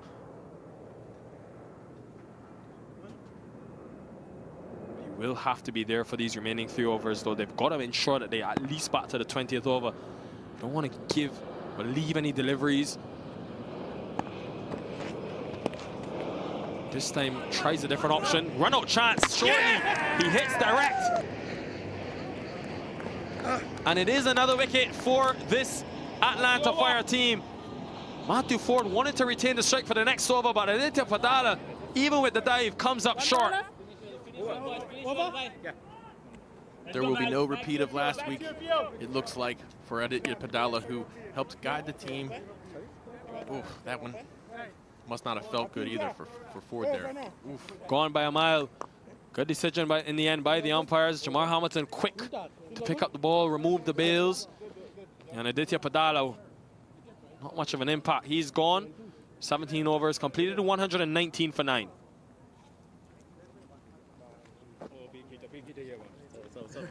Let's go, fellas. So Karan Saravana Kumar, the final batter for this Morrisville Raptors team. And they'll be disappointed knowing that they've only lost 6 matches over the 2 seasons here, especially the fact that this season the average score has been 168 in the 7 matches played for teams batting first at Church Street Park. So they'll feel like they're well below par, but if they can get up to maybe 130, still 3 overs remaining, a run a ball from here gets you to that 140 mark or close. But the problem is that wicket's column. They've only got 1 wicket remaining. So it's really up to this pair, really up to Matthew Ford. Surely Matthew Ford has got to look to face every delivery of these last 2 overs to try to capitalize. He's got a difficult job on his hands, Ford. The youngster has bowled extremely well today, 2 for 16 for Subramaniam. Zen, you come this way. A little bit more Zen. Yeah, Kieran is not a bad batter himself, batting 11 for the Raptors, but he is a bit of an all-rounder. Straight back, down the ground. There's that long off-field in place. It would just be a single. That's probably the ideal result for the Atlanta Fire, because now they've got 5 deliveries at Kiran Saravana Kumar, who's probably his sole job is just get 1. The 120 comes up for the Raptors. We have seen this though from their batting lineup in this tournament though. Nate, there are a couple of games where the batting has struggled. You look at 2 weekends ago against the Orlando Galaxy, in a game they lost. They were unable to chase 124, just got it to 119. And then we've seen them be restricted to 136 in the 20 overs. So they have had some games where they have struggled with the bat in hand. They'll be hoping that this is the only one this weekend that can't afford to do this against the Lightning. Just gets that desired single. You keep saying it, Nate, but I keep telling you, I don't think they can afford to do it against any of these teams, because this Southern Division, so close. The Atlanta Lightning, all of a sudden, if you're the Raptors, you lose today, and then you go into tomorrow, you lose that one, then you're under serious pressure. So even with this 121, Wells, yes, it's well below par. It's something for their bowlers to bowl at. If they can take early wickets, they exposed that top order last weekend of the Atlanta Fire. Slower delivery, it goes straight up. Could this be the final wicket? Aponzo under it, and he puts it down. How crucial could that be? It went a long way up in the air, and it's gone all the way for 6 as well. Took a wrong first step. He should have gone back on that one. He runs in there. Now he's got a backpedal going down a slope. Well, that will be such a costly blow, not only for the drop chance, but the fact that it's gone for a maximum. And that right there could have been the innings. The importance of taking your catches. The Fire have been good all day in the field. Down the track again, but it's only going to be 1. Can't tell you how many times the game at this ground has come down to a simple thing like that. We often look back at the end of a game at something that happened in the first innings that, had it gone another way, would have changed the outcome. Well, he went pace off. It was a good option, went wide outside that off stump. They thought they had their man, the Atlanta Fire. Aponzo's a safe fielder, but just put it down. Goes pace off again. It's going to be signaled a wide, though. You can see the intent, though. Trying to keep Saravana Kumar on strike, bowling on a length and a line, that he's found pretty consistently over the course of the day on that 5th stump. Yeah, you always risk the wide there. I think you might take it, you know, just to make sure that you're keeping that game plan. Bowled him, and there it goes. The innings complete. For the Morrisville Raptors, it's been a clinical bowling performance from the Atlanta Fire, a team that have come to Morrisville and are in desperate need of wins as they want to qualify for those top 2 spots. What a performance to completely dismantle the home team for just 129 runs, full at the stumps to the number 11, right on the money, and Subramaniam does the rest. Cannonball has been definitely his best performance of the season with the ball in hand. An Atlanta Fire team with their tails up. They'll feel extremely good about this bowling performance on a very high-scoring venue, mind you. But it has been a tough surface to bat on. Matthew Ford stranded at the other end.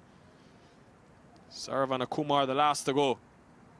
The young man will be very happy with that performance. 3 wickets for 26 runs. Definitely his best of the tournament. He's needed to step up with the ball in hand. And today, in the absence of Cornet Dry, boy, has he done that well. What a first innings that has been. We've had it all. Early start from the Atlanta Fire. But Lahiro Malanta with his 60, getting them to something respectable. A good finish from Matthew Ford in the end, who ended not out on 24. Other than that, not much to speak about for the Morrisville Raptors.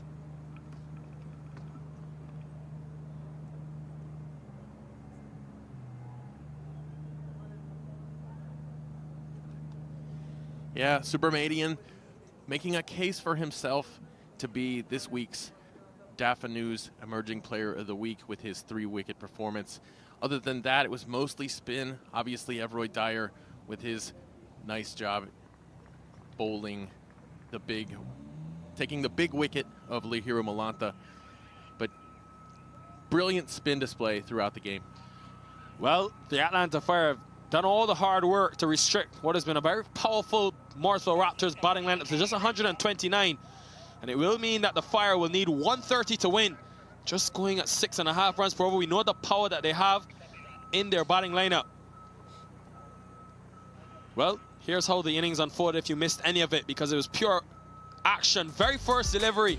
Nasser Hussain in his very first game picked up the wicket of Vinod Kumar Kendaswamy. This young man, though, bowled extremely well in his first over. Atinja Subramaniam bringing that outside edge into play, getting some sideways movement on this surface.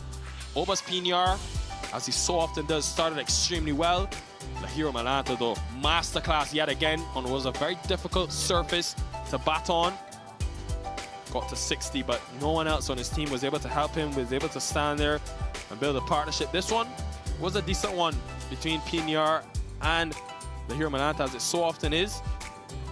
The two were able to put on some 23 runs, but then Jacobus Pinyar fell down the leg side. Cornwall's very first delivery, getting some grip, an extra bit of bounce, which completely caught Obas Pinyar by surprise. And it was the big man with the golden arm yet again, making a difference for his team.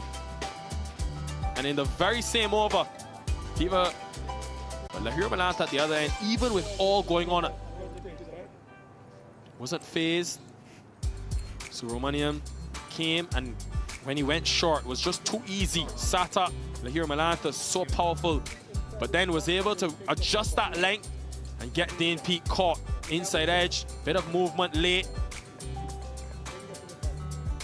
Malanta, anything short, he pounced upon. He was just a joy to watch. Uncharacteristic in terms of his strike rate, but his 5th half-century in the tournament. This was the wicket of Kartikeya Jagadish, sent up the order, trying to provide some stability, but he struggled. Abhiram Bolisetti, we know him, have the ability to finish innings off. With the youngster looking to go into the onside.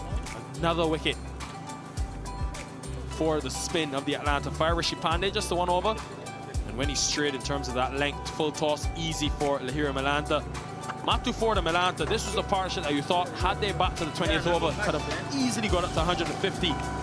Played a couple of good strokes forward.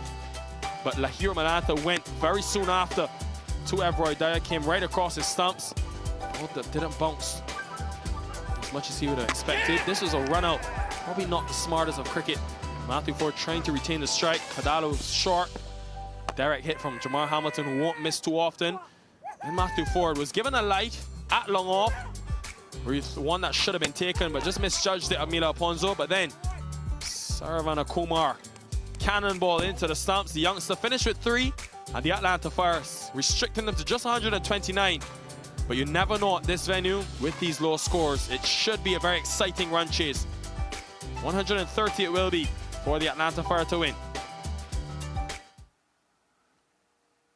You're watching the Toyota Minor League Cricket Championship, presented by Sunoco.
Guys, did you say that's Bobber with the drone?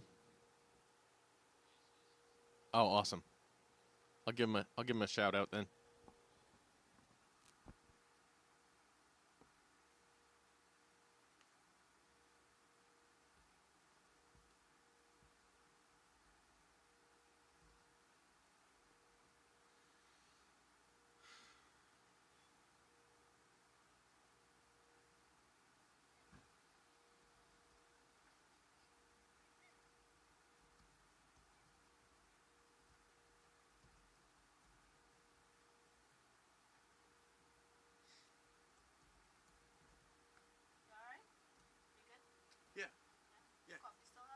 Yeah, it is somehow. It's crazy, right?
You're watching the Toyota Minor League Cricket Championship, presented by Sunoco.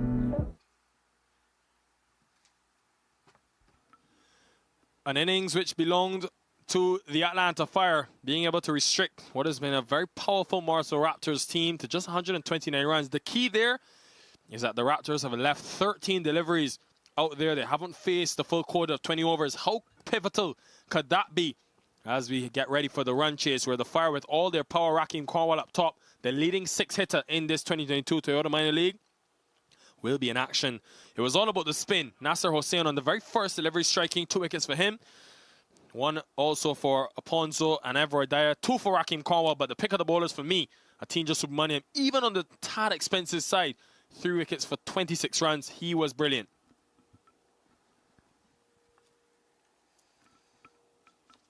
Well, the Atlanta Fire will then need 130 to win from their 20 overs, just over 6.5 per over. And the reason that the Raptors, even with all the loss of wickets, were still able to get something respectable was because of this man on screen. 5th half century in the 2022 Toyota Minor League Cricket Championship. Boy, was he brilliant, Nate Hayes. A bright star in an otherwise very dark night for the Morrisville Raptors. He was absolutely fantastic. We got to see what he does best. He was the perfect foil for Atlanta's attack. However, the Raptors would have wanted another 1 or 2 foils to go along with him. It's just about his ability to tap those shorter deliveries. So good on the pull. So good with the wrists, as players from the subcontinent are, but especially on this surface, which was tough at first. We're both spinning and doing a lot. His ability to play the spin really shining through. Excellent from him. And the Atlanta Fire will need someone to bat through the innings, much like he did. But just 130, they'll bat themselves. Interestingly, at Church Street Park, Nate, doing some research, 23 T20s played here over the 2 seasons, 13 won by teams chasing, and only 10 won by teams batting first. So it is a ground that teams like to bat second on, and the Fire won the toss, and of course, in the dream position with that man on screen. His final weekend of this tournament, but boy, has he made a difference. 39 sixes in this tournament. He is definitely the biggest slugger in the league this season. He is a joy to watch. I love watching Raheem Cornwall. You just have to watch him. He draws your eye. Well, he's really relishing the opportunity to be under lights and with a packed crowd in. Rishi Pandey, I love this move from the Atlanta Fire. We have seen him at the top of the order in a couple of games, but he's such an exciting young prospect.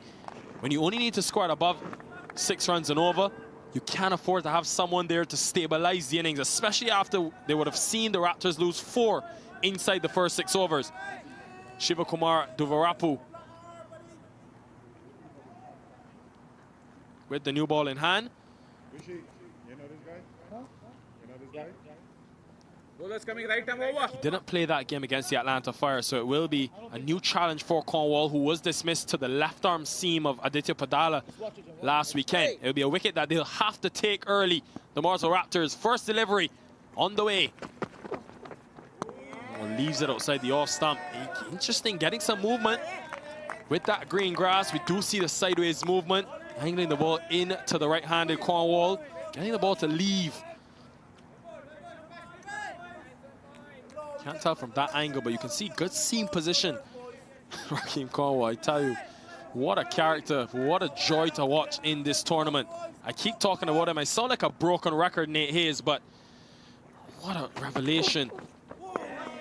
Big swing across the line, though. Would have looked to cut. You look at the field and what he's got. Has that fielder at the deep third position. We'll want to see that a lot more. The Morrisville Raptors bringing that outside edge into play. Do have a slip in place. Yeah, if the Raptors want any chance to win this game, they have to strike early on Cornwall. You can see the men he's got out the circle, that deep third fielder and the deep mid-wicket fielder, the 2. Well, when he connects, look out if you're in the crowd. This man has hit 6s for fun in this tournament. It will just be a 4, but I tell you, a couple of more of those, and we could be heading home very soon, Nate Hayes. Yeah, as I mentioned, you have to get him out early if you want a chance to win this game. 130 is not a big total for a batter like Raheem Cornwall. It's not going to phase him one bit. It was all about the change in line. He went, the first two deliveries were outside the off stump, and it was success for Shiva Kumar. But then went to the body of Rakeem Cornwall. You cannot afford to be there because he will hoik you into the onside. What a delivery. Oh, that's a peach. Test delivery. Angling in, just leaving him at the last second. Good comeback from Shiva Kumar Devarapu. That's the kind of ball that'll make you bend your knees a little bit more. Coming in and then angling away off the pitch. Beautiful delivery. This, we're seeing a little bit of why Shiva Kumar was selected for Team USA recently. This time, getting some movement in. So he clearly has the ability to move the ball both ways. National debut against the Netherlands, playing for the United States. Haven't seen him much at that level, but he has been impressive for this team. Picked up 1 wicket last weekend. So far, a couple of really good deliveries against Cornwall. Never easy to bowl to him. Interested to see where Dane Pete goes for the next over from the other end. Or just flicked. Too easy for Cornwall. You cannot bowl on his legs because of his dominance in the onside. And what was such a good over ends well for the Fire. 8 from it. Well on their way to chase this 130.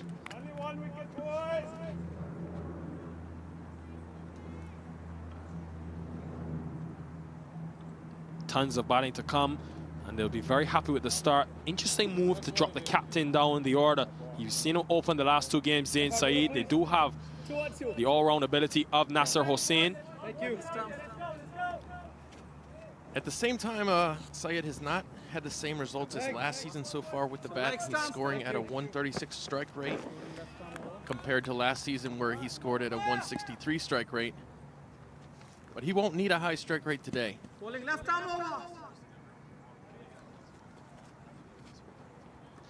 Well, Aditya Padala, the left-arm seam, he was the man. Instant breakthrough for this Raptors side last weekend when they were chasing 203, the Fire. So Aditya Padala, not the quickest, but he does have the ability to swing the ball, and especially on this green surface, he will try to get a bit of extra movement. Malanta does this so often, comes up to the stumps. I think it's what played a part in dismissing Rakeem Cornwall last weekend. Very, very good wicket keeper. So this is one of his tricks for sure.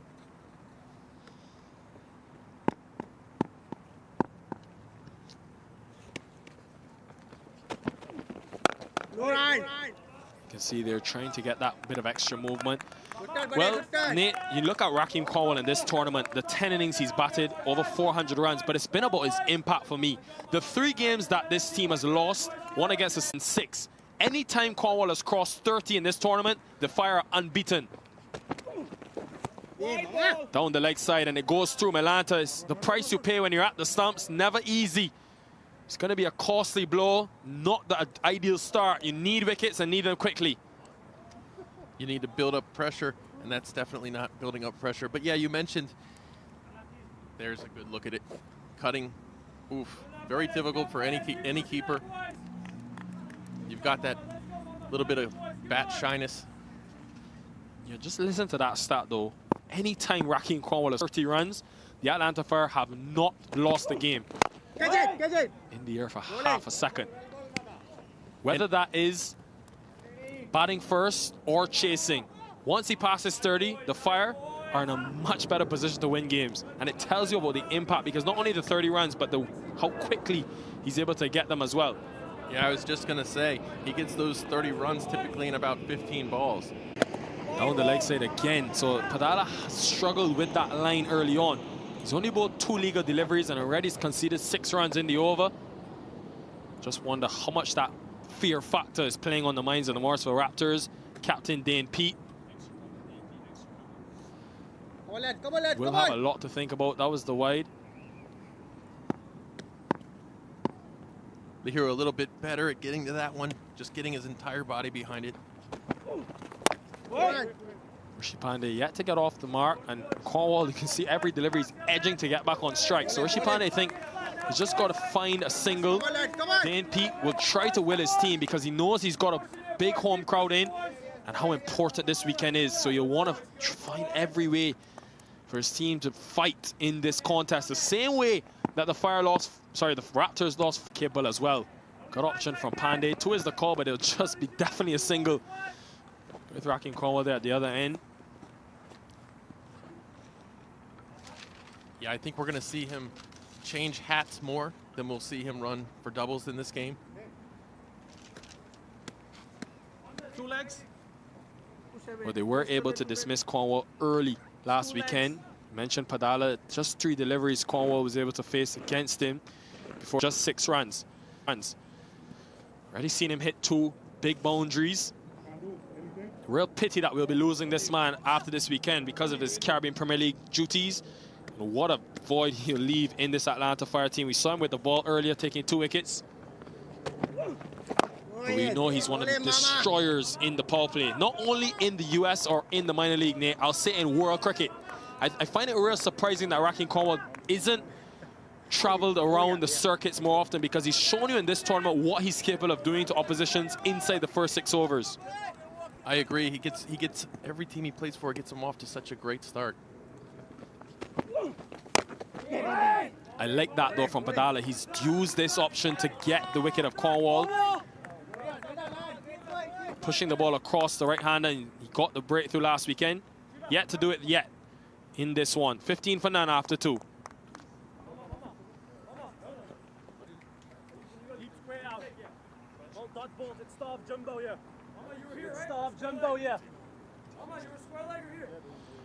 Such a tight Southern division. The Raptors currently set up top after getting points from the Fort Lauderdale Lions earlier today. A game that was not played.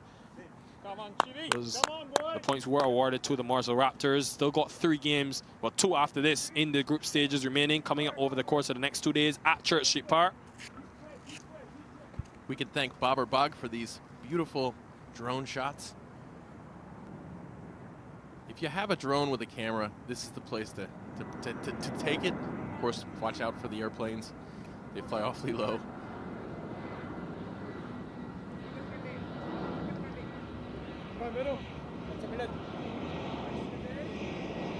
There you go. You can hear that airplane. Now, this is a real interesting decision from Dane Pete. He's going back to Shiva Kumar Duvarapu.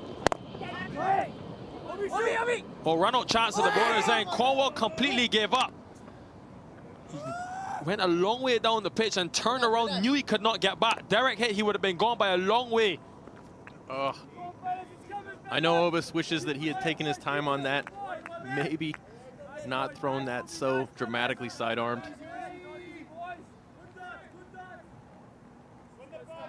Was out by a long way. Even on the return, almost had a chance. Abhiram Bolisetti. Rishi Pandey has struggled. Now, this surface is something we saw when the Fire were bowling inside the first 6 overs. 4 of the first 6 overs were bowled by spinners. Early though, Dane Pete opting to bowl 3 overs of seam so far. I wonder if that's because of Cornwall knowing his strike rate against spin. Here's a look at the surface again. That green grass, probably on the heavier side because of the amount of action we have on this one surface over the course of the 3 days. You want to have a surface that's held together well. So great just to be back on turf though in this Atlantic Conference. Yeah, this is one of the things that separates this ground from everywhere else in this division. But really, to me, the best thing about it is the outfield. And this will excite the Raptors, because the fact that Rishi Pandey has struggled at one end, it's also meant that Raheem Cornwall has been starved of the strike at the non-striker's end. And Rishi Pandey, you can hear the loud chirping from the Raptors. All of a sudden, the body language has increased. And Rishi Pandey is a youngster, just 16 years old. How does he play this situation? Does he go for the big shot? Just needs to find a single, you think. And another dot. Frustration for the Atlanta Fire. Now, mind you, Nate, they're only chasing 130. No real rush needed. But top balls in any form of cricket, always key to building pressure. Well, one of the ways to keep Cornwall from scoring that 30 from 15 is to make sure that he's facing some of those balls outside of the power play.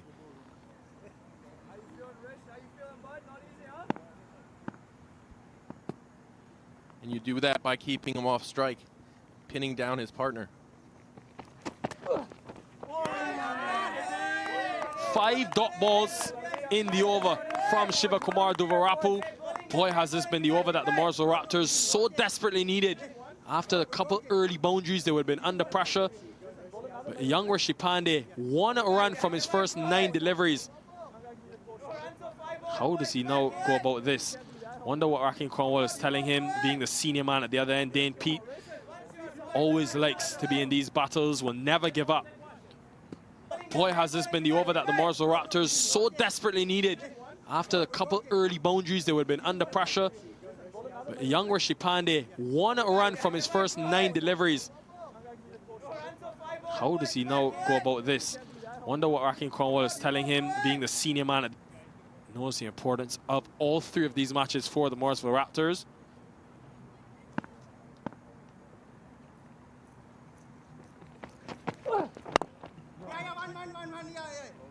Tried to give him the single, but Cornwall will keep the strike for the next over. Made an over. All happening at Church Street Park. End of 3, 15 for none.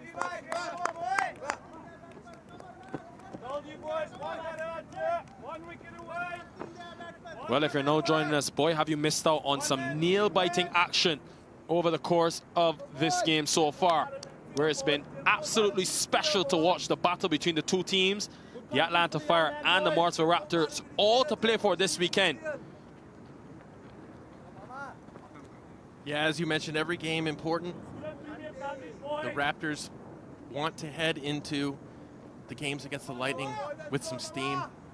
And there's some fans giving us a wave. Love to see it.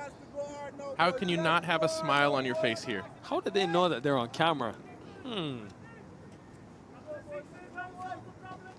Do they have some eyes in our control room back in Utah? They need some big binoculars for that.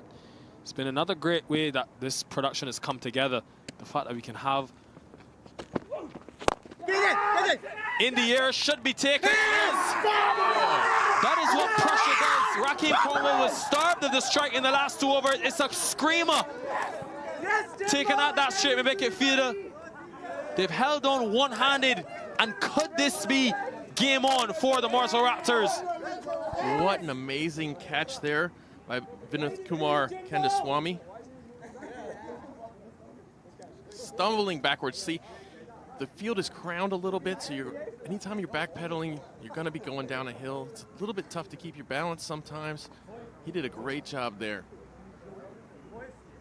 What an amazing catch. That's huge. The danger man walking back. Cornwall just gone for 8. They lose their first wicket now. The Fire 15 for 1.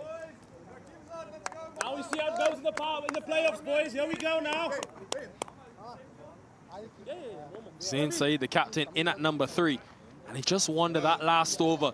It's now 9 deliveries in this innings where the Atlanta Fire have not scored a single run.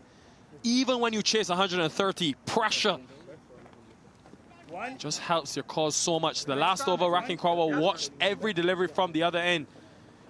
And then the youngster, yet again, Nate Hayes. Last weekend, it was Aditya Padala with that angle going over the wicket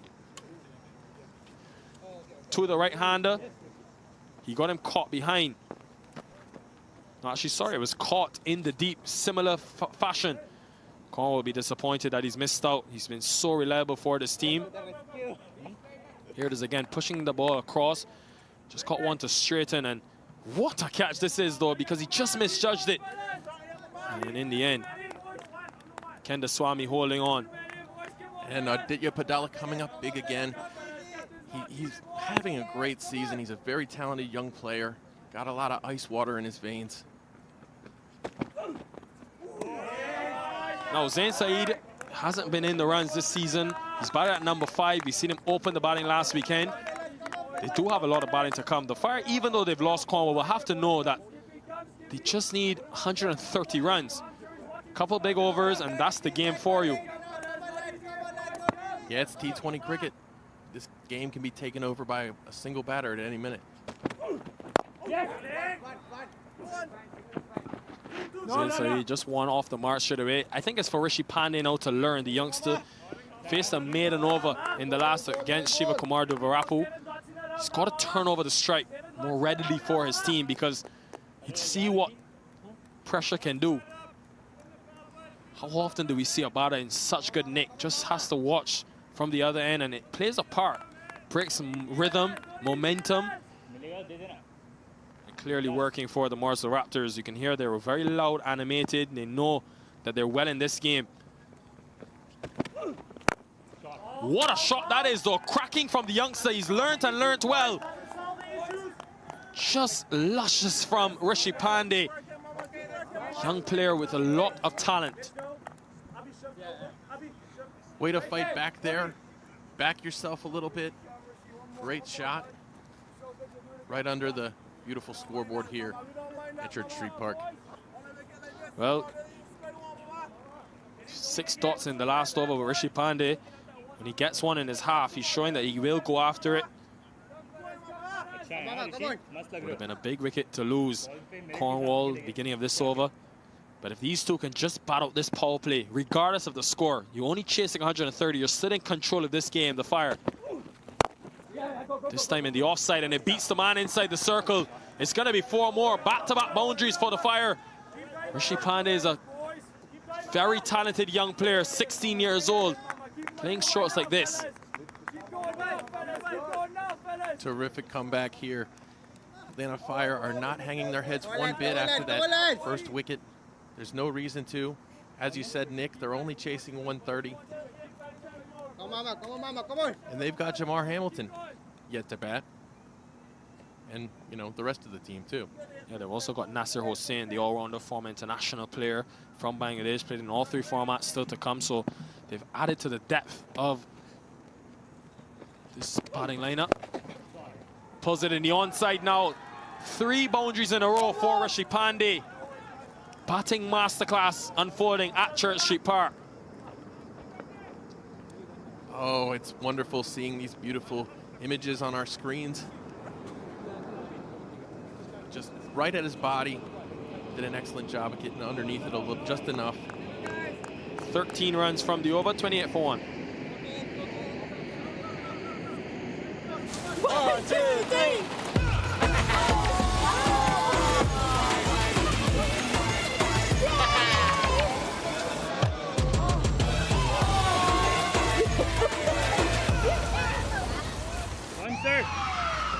Took that last corner pretty quick. Sir, I need 1 hand on the roof, 1 hand on the pump. Timeout for Sunoco Go Rewards.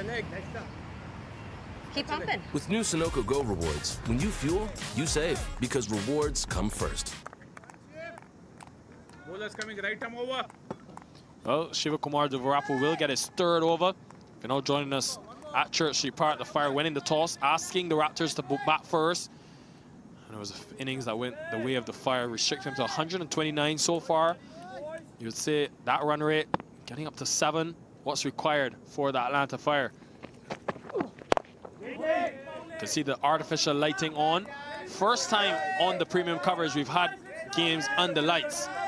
One of the advantages of having cricket at this Church Street Park venue, state-of-the-art facility. So many things are coming together this weekend. This is the perfect premium presentation, if you ask me. We've got a beautiful ground under the lights and amazing camera work. Look at that. Look at that beautiful cloud back there.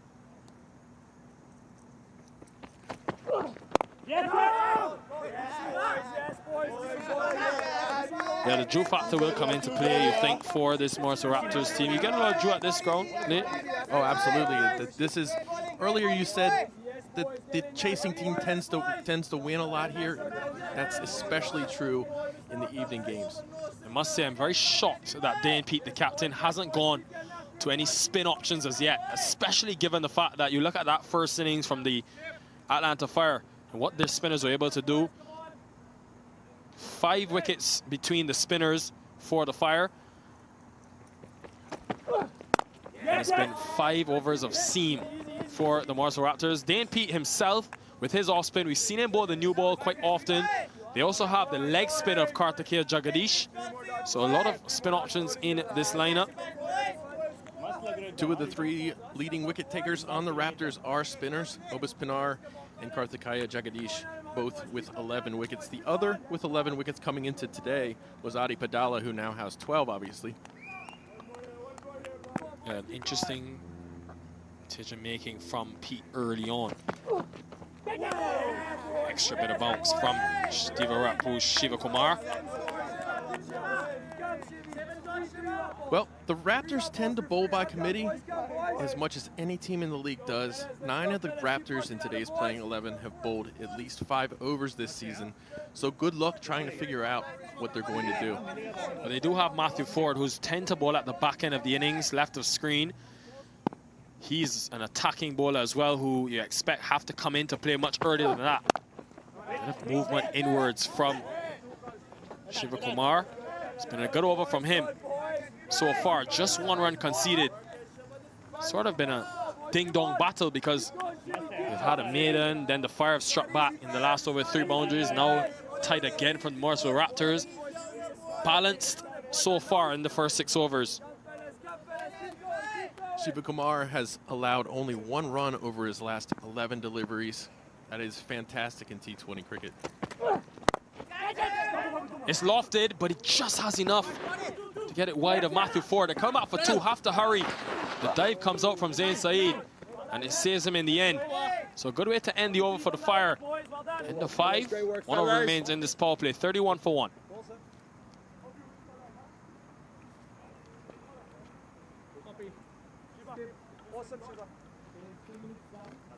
Even after losing that early wicket, the Atlanta Fire, they will still feel pretty good about their chances. Just 130 to score to get, less than 100 runs. Rishi Pandey's got a good start. Cornwall, the only wicket to go. The big man dismissed for 8. Still a lot of batting to come. Jamar Hamilton, who's batted at 4 pretty much throughout the season for the Fire. Already the red, going past the blue. If you're watching at home and you didn't realize there was a game tonight and you're in the Morrisville area, don't fret. There are games all weekend. We have 4 more games here at this ground this weekend. First sign of spin into the attack, Obas Pinar. Here is the wicket of Rakeem Cornwall, the only one to fall. Aditya Padala for the 2nd game in a row, getting Cornwall's stunner of a catch. Being taken by Kendaswamy, one-handed running back, never easy. Jacobus Pinar has been in the wickets this season, double digits for him. But he's very quick through the air. Interesting to see how he bowls on this surface, which has spun. Will he be a tad slower through the air, allow the ball to do a bit more?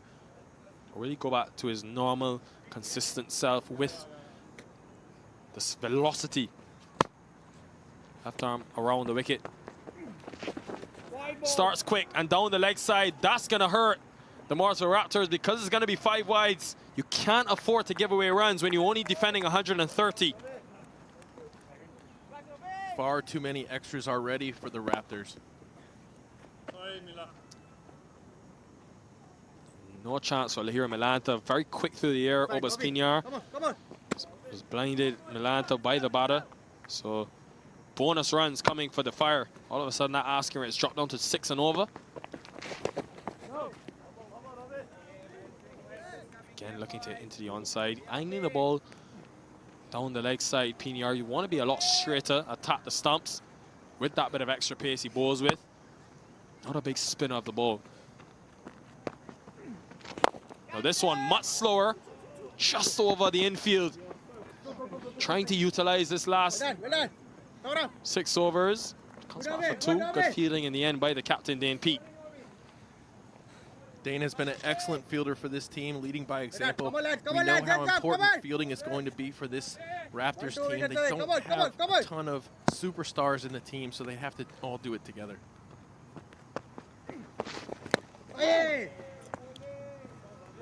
Almost got excited there. You can see full now the artificial lights coming into play with that sun going down. Oh, this is going to be an interesting challenge for Dane Pete and his spinners with the Jew factor coming into play. They do have the luxury though, Nate, of practicing at this venue. Just this week they've had a session under lights, so they do have that advantage which you expect will play some part over the course of the weekend. 2 of the 3 games under lights. They absolutely need that advantage right now. They need to lean on that experience if they want to win this game.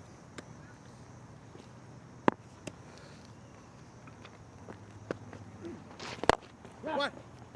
Has been a weird season for the Morrisville Raptors. I say weird because you look at the 2 games that they've lost.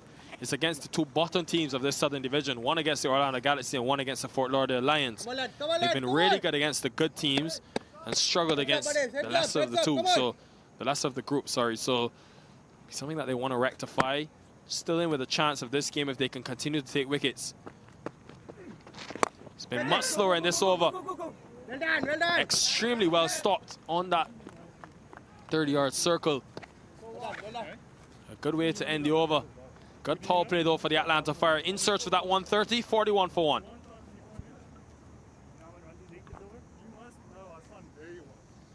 Keep going, boys. In the edge here, boys. Ren 3. Let's go. Let's go. So the power play ending with 41 runs for Atlanta. Panday has done most of the work there with 16 from 17. And if you look at the snake there, pretty much right on top of each other. That is very interesting. Yeah, the similar stage, 43, the Morrisville Raptors, but the key difference, they lost 4 wickets inside the power play. Just never were able to rebound from that. All of a sudden, the Fire, they don't have to score too aggressively because of the way they've bowled. So been able to just keep things manageable at this stage. 6.36 runs per over. Karthikeya Jagadish, the leg spinner, comes into the attack for the first time today. Picked up 5 wickets in 1 game. Yeah, as I mentioned, he's tied for the lead in wickets. No, he's not bowling. He's just tying up. As he runs through there. Yeah, interesting how these 2 play this situation now. Outside the power play are allowed 5 players outside that 30-yard circle.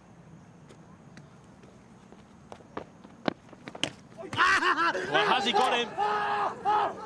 Zain Saeed did that back leg, just raised. Lahir Malanta was so confident. No one else was interested.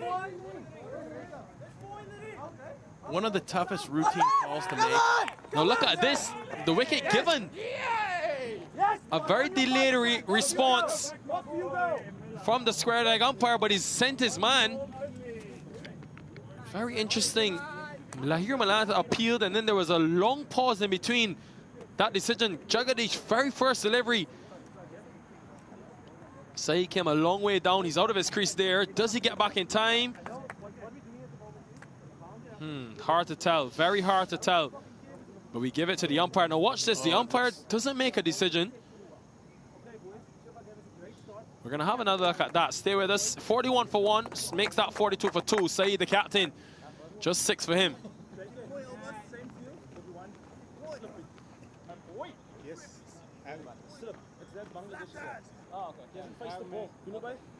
Aryan, move to cover, please, on the 1. So the Atlanta Fire losing their 2nd wicket inside the 7th over. Nasser Hossain, first game for him today. He already made a difference. Picked up a wicket on the very first delivery from Bangladesh. Comes to the middle.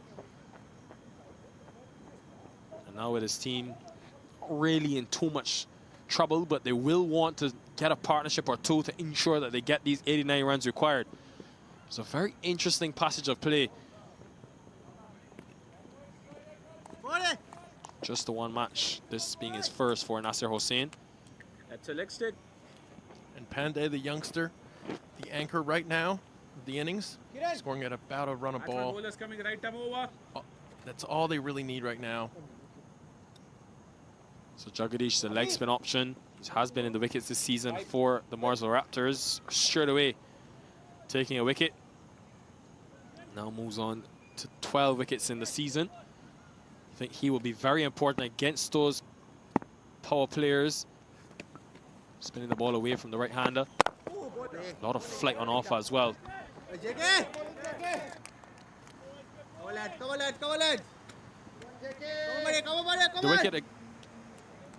The wicket again was a stumping from Lahir Malanta, he took off the bails, and then a long pause before Zain Saeed was given out. Hussein off the mark straight away. 2 is the call, but it'll just be a single. Here's the pause after. Look at Lahir Malanta, Nate. He appeals. Nothing given by the umpire. Has a long look around. And then the umpire, after about 1 minute, then signals out. Haven't seen that quite often in this game of cricket.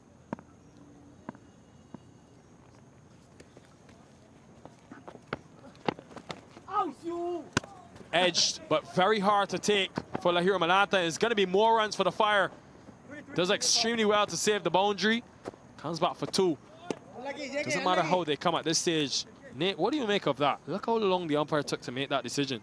That was very strange, and honestly, I think he was out anyways. It looked like even during the appeal that he still hadn't got his foot back across that line. So it was strange that it took that long. To me, it looked like maybe a little easier than that.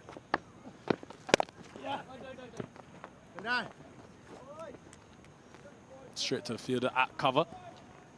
Rishi Pandey, I think this is probably the perfect innings for him because they're not chasing a big total. He wants someone like Lahir Malanta did, where he only struck at 120 in his innings. Run a ball so far for Pandey. Pulls it well. There's that deep mid-wicket fielder though, just tricking me. Rishi Pandey, because he latched onto that one, but it'll just be 1. But a good over for the Morrisville Raptors. 4 on the wicket, 45 for 2.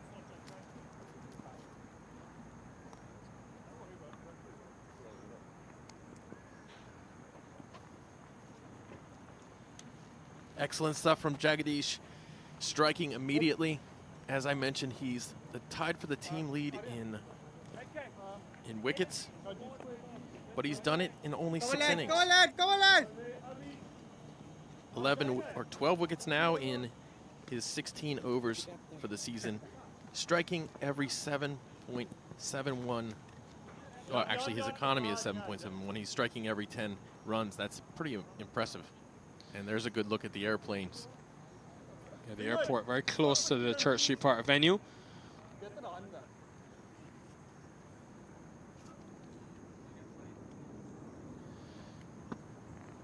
A lot of fans in attendance.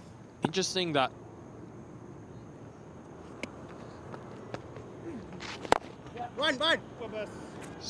see some Atlanta Fire shirts in the crowd as well, Nate. They made a 6-hour journey.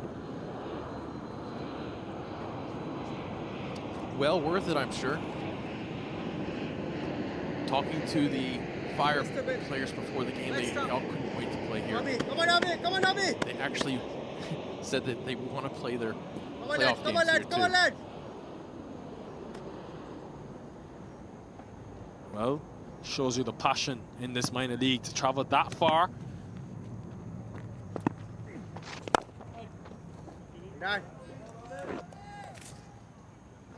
Interesting how Nasser Hussain, not easy to acclimatize when you come into a tournament for the very first time. Got a game to win for your team. Spinning back in, but definitely going down the leg stump. I'm surprised that they were so excited for it because it came back a long way, yes, but with that angle, always going to be tough.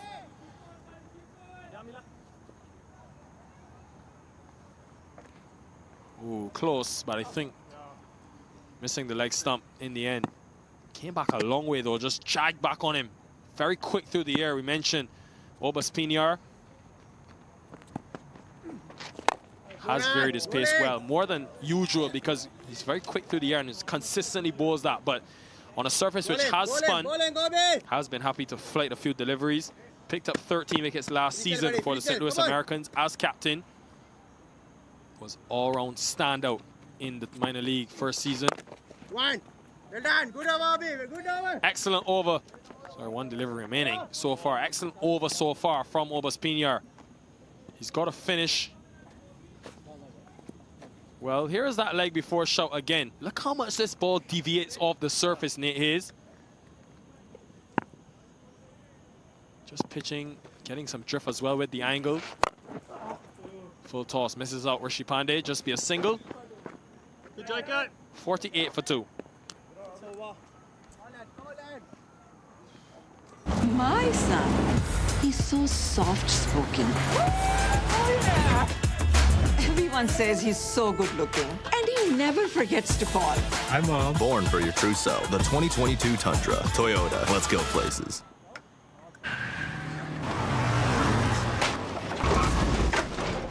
What's up, Doug? What got into you? At Sunoco, we know how to fuel peak performance. Fuel your best. Well, welcome back to Church Street Park. Under lights. First action on this premium coverage. Night cricket, you've got to love it. Best time to play T20 cricket, you reckon? Dane Pete, the captain, finally comes into the attack for the first time today. We'll be looking to make a difference with the ball in hand. We've seen him with the new ball at times in this tournament, bowling that first over, but he's coming to the attack now in the 9th. Made the move from the DC Hawks to the Morrisville Raptors as captain this season. He likes to hide that ball. Something he started doing this season, Nate, behind that leg. Trying to add a bit more deception to opposition batters. Yeah, we see that a lot from Obis Pinar as well. Yeah, we have seen this sort of the revolution of T20 cricket, Sunil Narayan, something that he probably started, a trend that he started. I don't see a lot of spinners around the world do it, just so that it adds a bit of difficulty for batters to pick from the hand. Another tactic is spinners holding the ball in their left hand and then changing over. So Pete opting to just hide that ball behind his back. And he does have that carom ball, which he flicks out the front of the hand. Seen him be very successful with it in Test cricket, of course, playing for South Africa. Just went straight on that. So Nasir Hossain, it's been a quiet start for him so far. First game from the man who's played international cricket in all 3 formats for Bangladesh. He's a very good player of spin, though. Played over 65 one-day internationals for Bangladesh. Remember that 100 he scored against Pakistan? His only ODI 100, but boy, was it some innings to win them that game against Shahid Afridi and others. So he's definitely very experienced. We've seen so many players from the subcontinent who played at an international level in this tournament. Sohail Tanvir, Asad Shafiq in the Pacific Conference. A lot of Pakistani players. We've seen Mohammad Irfan.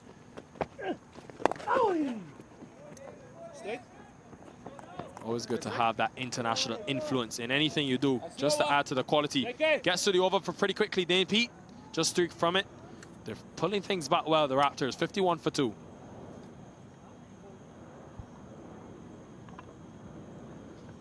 Great work so far from the Raptors.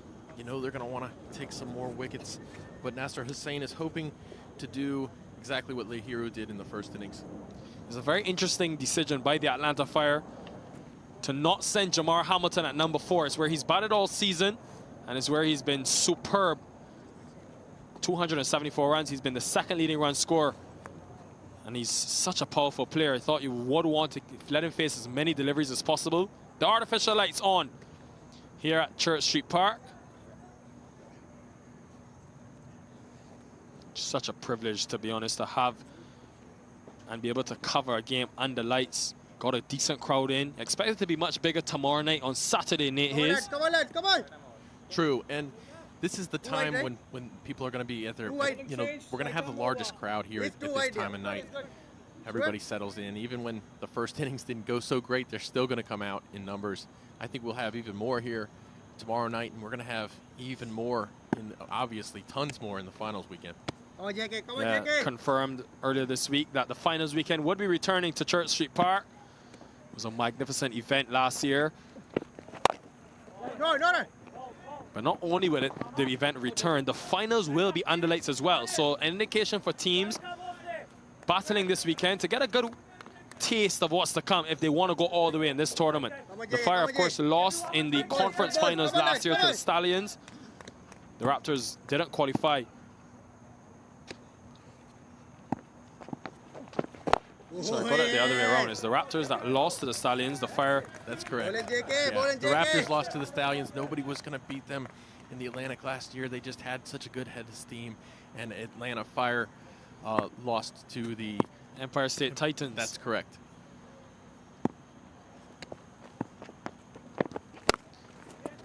I like this though from Karthikeya Jagadish. T20 cricket, you hear from Sunil Narayan, you hear from some of the best spinners in the game.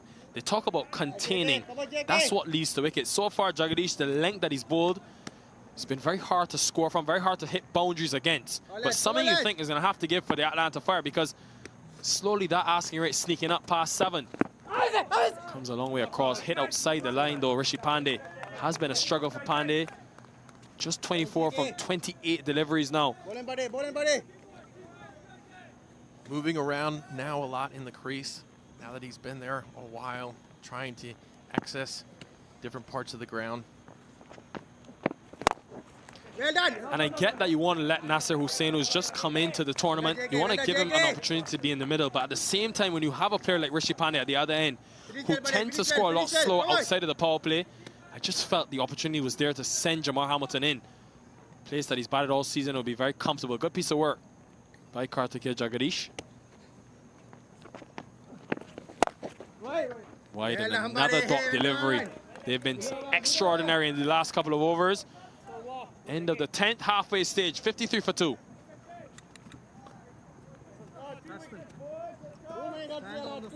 Come on. Take a break. Okay, brilliant. And this is a pretty typical Morrisville Raptors game. If you look at their history, they're always battles, just clawing at each other, trying to drag themselves over the line. They don't usually win very pretty, and that's reflected in their net run rate. Well, 5 options used. Still no Matthew Ford into the attack, the all-rounder that they brought in for the last 2 weekends. Picked up 3 wickets so far in this minor league. In the air. Does it have enough? It does. Something just had to give. They struggled in the last 4 overs to score. But Nasser Hussain, using his experience, his ability to play spin, getting it all the way for a maximum. Boy, did they need that. Yeah, he must have heard you talking about how it was a great time for Jamar Hamilton. He really stepped into that one.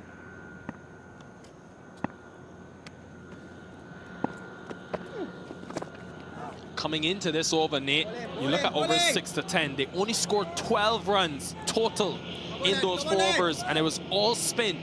That's why I wondered if Dane Pete would go to spin early. His first 5 overs were all seam. Since, though, it's been spin.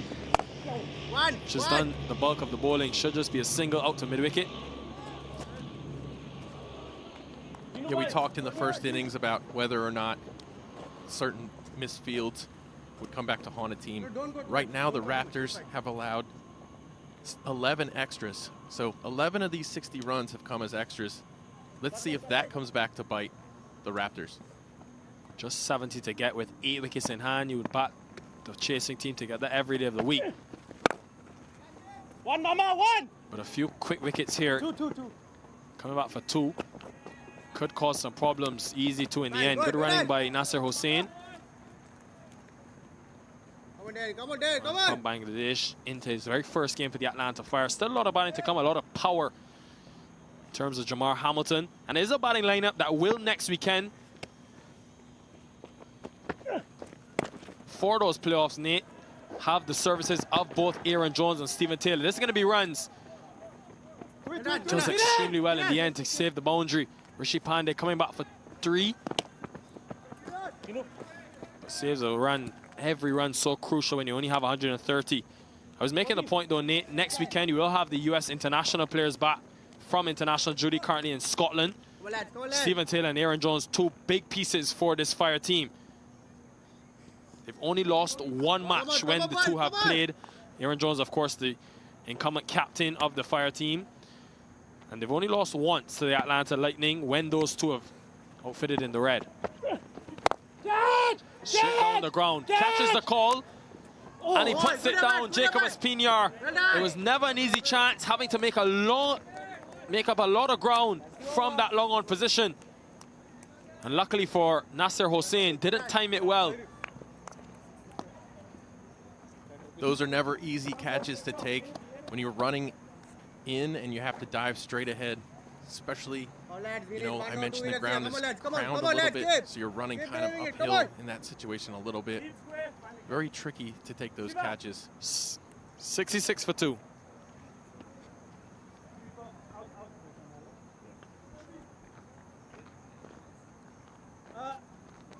My son, he's so soft-spoken. Everyone says he's so good-looking, and he never forgets to call. Hi, Mom. Born for your true self. The 2022 Tundra. Toyota. Let's go places.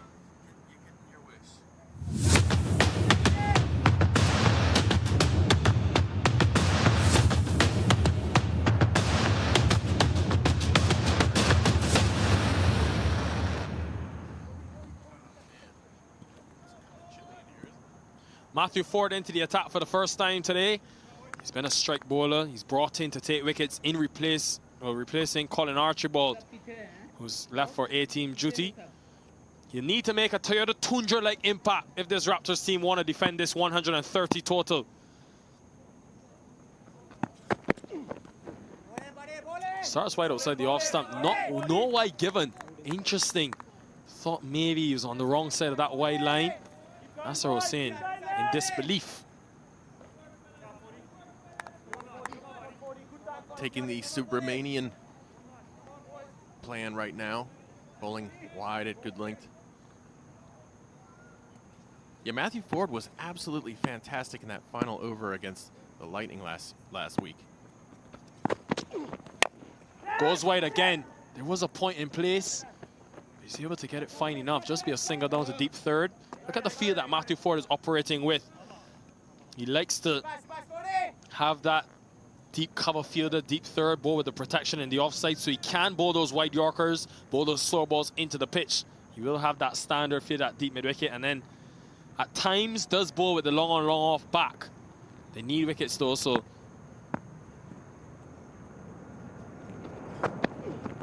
wide again. That time will definitely be a wide, so we'll have to rebowl that. Never easy, Nate, when you come into a tournament. Even though Matthew Ford took 17 wickets last season, the first person to get a hat-trick in minor league history, it's not easy to come into 2022 and just instantly make an impact. He picked up 2 wickets in his first game, traveled for 43 runs, but he was in the wickets, then won on Sunday against his Fire team.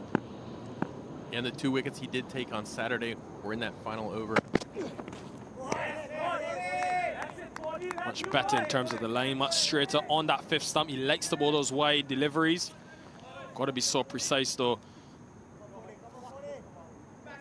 Rishi Pandey will look to see this all the way home for his team. He has been a struggle,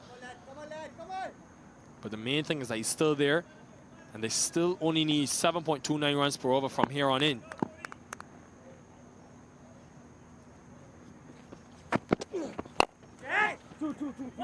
Got this in the gap, Rishi Pandey. 2 is the call. Coming back, Nasser Hossain. He's very quick. That right hit could have been interesting, though. He had been short of his ground too as well. Yeah, nice job by Bolasetti to get that ball in, but might want to put it on a little better line next time. Yeah, Matthew Ford, as I mentioned, this is his first time bowling here. Ooh, just it would have been very close. Would have been gone from that replay. How'd he hit direct? Again, all 5 of these first deliveries from Matthew Ford have been outside of the off stump. Rishi Pandey is known as coming, but hasn't been able to really attack. Taking advantage of the fact that Pandey is a little shorter in stature, trying to use the entire crease there. The width of the crease, Matthew Ford. I was actually kind of surprised that Dane Pete didn't go to him in the power play. He's a wicket taker, man that played at the Under-19 World Cup for the West Indies. Of course, acquired by the St. Lucia Kings this season. Tons of talent, this youngster. And finishes it well with another one outside the off stump. Just 4 runs conceded in the over. The Atlanta Fire got to get a move on here. 70 for 2.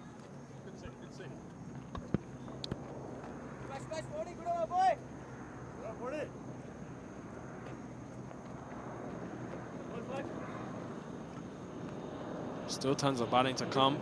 A lot of power as well. They've got in Salman Khan Safi, who can strike it. Jamar Hamilton, Lieb Sauerman, we've seen both of those players back in the top order for the Fire. But you think now, as that ASCII rate inches up to 7.5 runs per over, the red worm just dipping below the blue at a similar stage. They were 83 for 6. That's well in front. 13 runs ahead at this stage. The Raptors, the key thing though, the wickets. And you just won the Nate. How crucial could it be?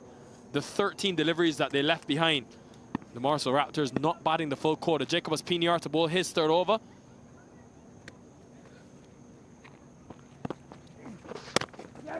Yeah, come on. Quick single stolen. Look at the acrobatic display of fielding from it and Lahir Malanta. Batted for 50 deliveries, not phased though. Able to make dives like that.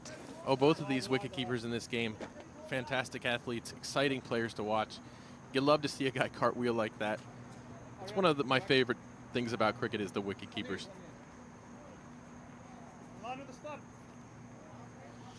Young Rishi Pandey, he's got to get a move on here. I think one of these batters have got to go. You've got 8 wickets in hand. You don't want to play around with these small totals, which have caused trouble at this venue. There he is. Something had to give. And Obas Piniar much slower through the air. Rishi Pandey looking to get a move on. Spin past his bat. And it's been a miserable innings from the youngster. He's got a good start for his team, but would have wanted to take the game as deep as possible. Yeah, painful innings, but he's done well for his team. 31 runs from 36. You would have wanted him to go maybe score another 5 runs or so and get that right at 100 strike rate. But here comes your man. This game well on. Pandey going for 31, 71 for 3. Guys in the circle, let's get after it, boys, come on. Well, Jamar Hamilton, he's batted at number 4 throughout this season. Comes in at number 5 with his team needing 59 runs. An important innings for him as one of the leaders of this Fire team. That run rate below 6 and over has been a struggle since that 6th over. Just 12 runs were scored between overs 6 and 10. That's a middle. And 29 runs in the last 6 overs, Nate. Less than 5 runs and over. It's exactly what the Raptors needed to do. And now we have Jamar Hamilton, who can, if anybody can increase the run rate, it's him. He's quickly become one of my favorite players to watch. Just a powerful player, an energetic player. Looking for that single, but again, Obas Piniar has bowled extremely well. He's picked up wickets right through this season. But today, I just love the way he's showed his versatility, being able to flight deliveries like this. Much slower through the air. Saw Rishi Pandey coming, and well, Lahir Malanta, he's not going to miss out on that. He's too good behind those stumps. Go, go. Ball in, buddy, ball in, buddy. 2 dots, and so often when a wicket falls, pressure being put on this Atlanta Fire team. Can you imagine if the Raptors had got up to 140, even 150, how different of a game this would have been? Those 13 balls they left on the table, yeah, big mistake.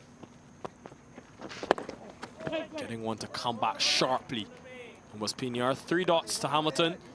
Won't be too phased though. He's such an experienced player. 92 first-class matches for Jamar Hamilton, the captain of the Leeward Islands just a couple months ago at the first-class setup in the West Indies. He's also played 1 test, 1 on the international. Tons of experience. No. And we mentioned the way he's gone about things for the Fire at number 4 this season. 274 runs and a strike rate of 160. But a good over for the Raptors. 1 run and a wicket. 14 runs conceded from Piniar. 71 for 3.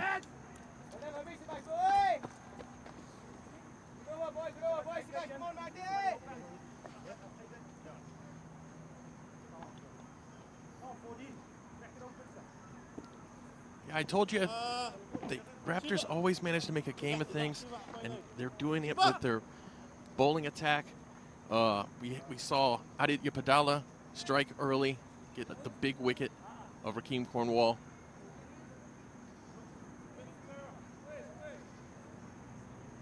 And you see all those low red lines there from over 7 through 12. I tell you what, we also see some low planes.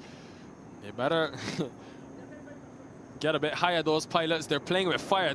I mean, everyone wants to come and watch the cricket. I'm sure the pilot wants to be telling those in attendance on that flight. Want to watch this action. This one down the ground. No ball signaled. Just going to be a couple of runs, and it's going to be a free hit coming for Nasser Hossain. Another extra, and possibly more to come. This is just not good. As you said before, the Raptors left 13 balls on the table. They've now got given 12 runs on extras. Not the way to win a close, low-scoring game. Look at the grip from Matthew Ford. He likes to go to these cross-seam deliveries because it just gets that bit of extra bounce, especially on this surface. Free hit delivery, missed out the Atlanta Fire. This time he angled it in, attacking the stumps of Hossain, and he got another dot.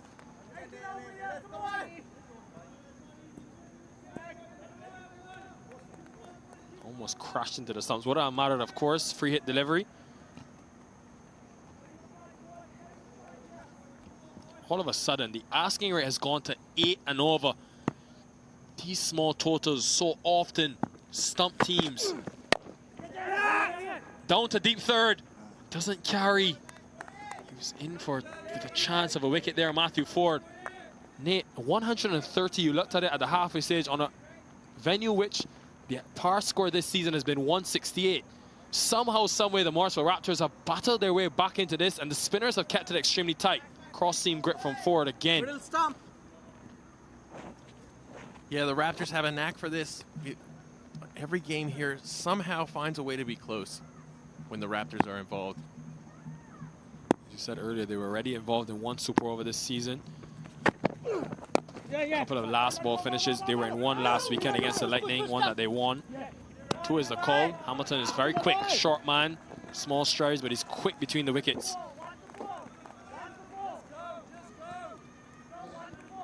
I love watching Hamilton play. He's one of those guys that always seems to give all of himself every time he's out there. Very energetic, very talkative. His personality really shows through in the way that he plays cricket.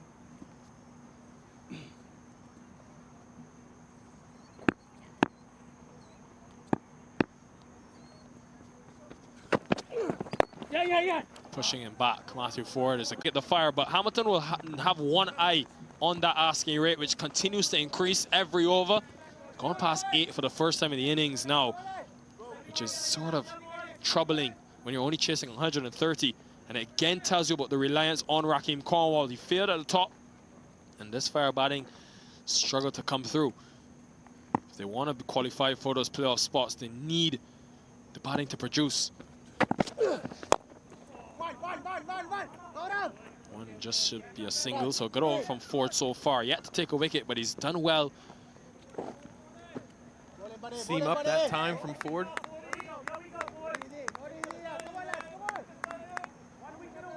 You know, they have 7 wickets in hand right now. You really have to start putting your foot on the gas. You can't let this game go too deep.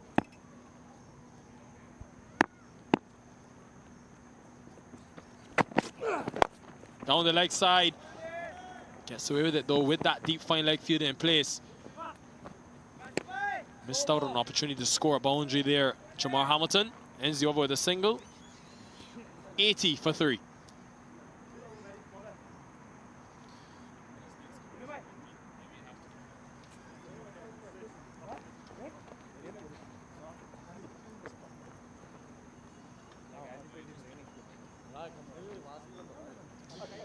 Well, still a lot of batting to come. 80 runs registered for the Atlanta Fire. 50 from 6 overs. Nate Hayes, you picked to win at the start of this game. You picked the Morrisville Raptors. I wonder if that was your heart or your mind. Raptors. Wow. 7 wickets in hand. 50 runs. Jamar Hamilton and Nasser Hossain, 2 international players at the crease. And you're still picking the Morrisville Raptors? Well, earlier I was picking with my head, and now I'm picking with my heart. But really, I just want to see it go all the way down to the end, and I think it would be absolutely fantastic. What a cricket game it would be if the Raptors could pull this out. Nate, you've been pretty on point with your predictions all season. Let's see what you have this weekend. Your home team will be under pressure. Now, I like this option to Jamar Hamilton. Kartikeya Jagadish, if many remember last weekend, got the wicket of Jamar Hamilton. And as someone that likes to play in the onside with that ball spinning away, he's going to have to score against the spin. Oh, wait. So it's a good move, especially when you got those players that like to go after the bowling. When you have a leg spinner in, especially to the right hand, he's got to hit against the spin. So often you see those top edges go up in the air. It's going to be runs. Well stopped in the end by Abiram Bolisetti. At that cover position, deep cover. Keeps it to just 2. Those are the critical stops when you're just defending 130. Yeah, you want young players like that on the boundary who can dive and make great stops. Excellent stop there by Bolisetti. Look at that. He does this week in and week out for the Raptors. Gives his all on the boundary. Makes great catches and great stops. Down the track, Hossein.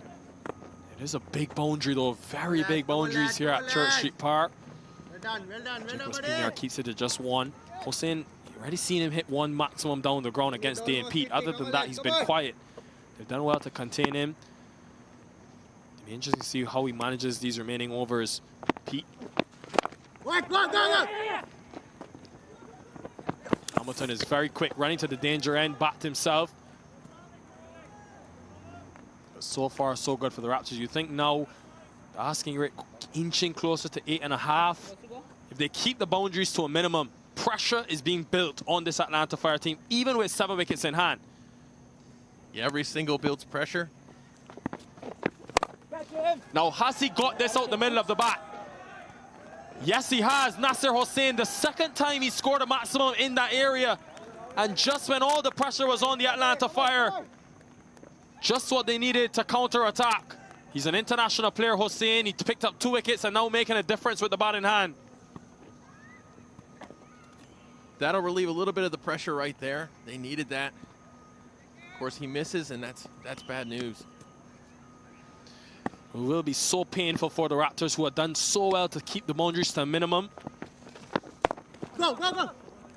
Almost got him beaten outside that off stump. Kartikeya Jagadish ends the over with a single. 92 for 3, a good one. 12 from it for the Fire. 1, 2, 3.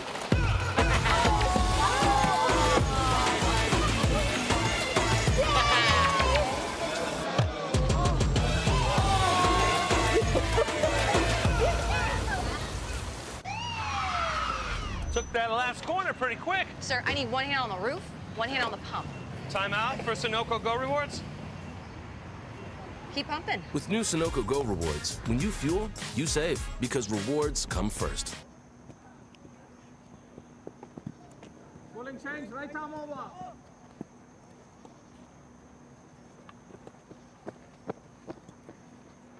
And you see the crowd enjoying the beautiful night here at Church Street Park, having conversation. There's no better place to do it than Church Street Park in Morrisville, North Carolina. This is regular. This happens every weekend here. It's unusual in the USA to see so many fans show up, but we get that. We're lucky to have that here in North Carolina. And all of this is possible by our sponsors, Sunoco and Toyota. We're able to have all these wonderful, great players here, this excellent production.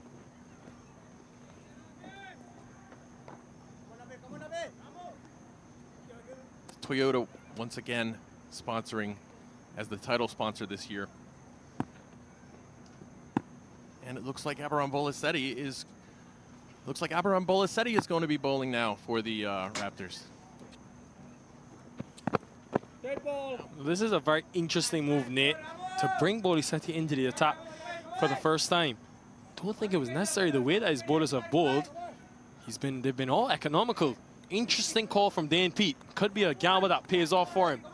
Well, keep in mind that Abiram Bolisetti is a fast bowler for the USA U19 team. And so this is what he's used to. He's used to bowling in pressure situations. And here he comes running in. Big shout there.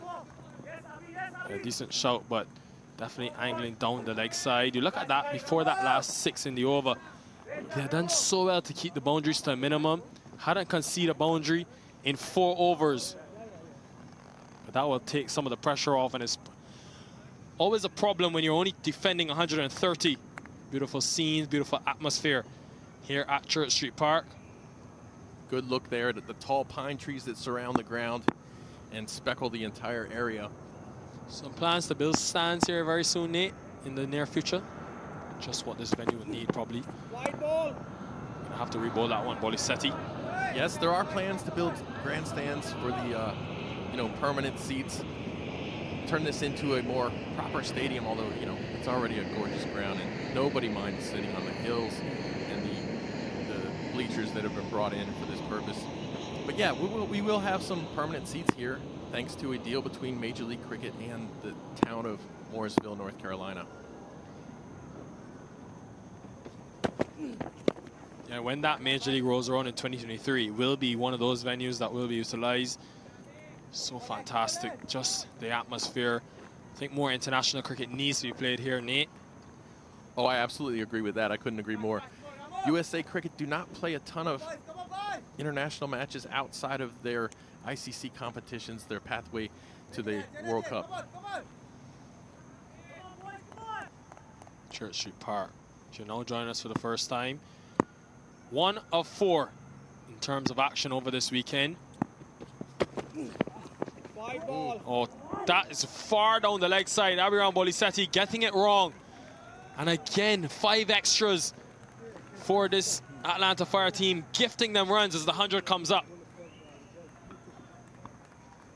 Perhaps some of that dew we were talking about, maybe getting on his hands there, getting a little slippery, but that one slipped right out of his hands. Oh my goodness.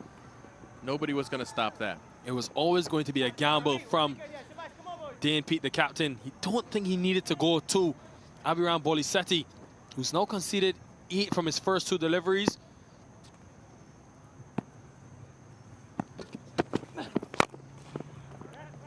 You look at what they've used. Dane Pete, the captain, he's got so much options. Use 7 of. Take a look at this, Nate. Look at the options used. He had an over from Siva Kumar Duvarapu, who you expect will come into the attack in the last 5.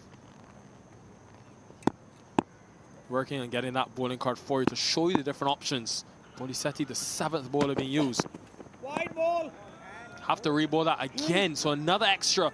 And they're taking all the pressure off. That asking rate has gone well under 6.5. Yeah, difficult over is getting even worse.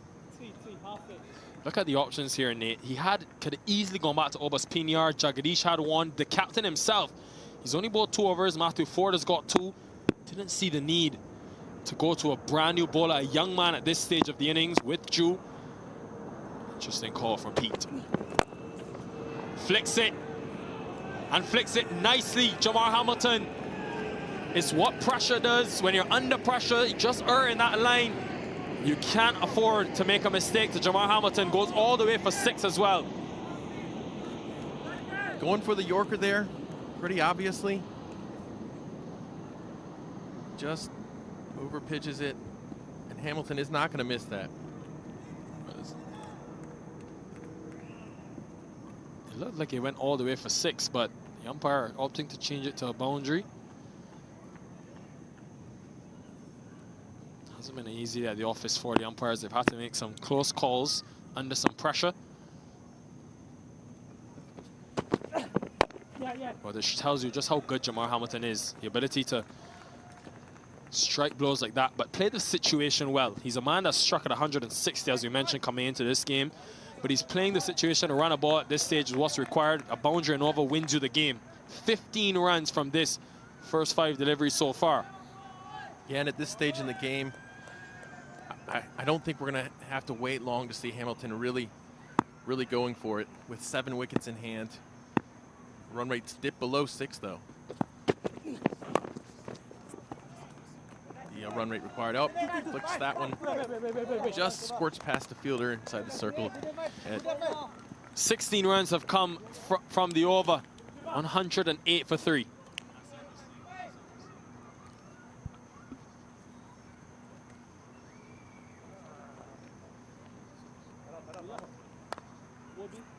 Beautiful shot there. Love looking at this ground under the lights. It's a beautiful ground in the daytime, but it's even nicer under the lights. If you've never been here, put it on your bucket list.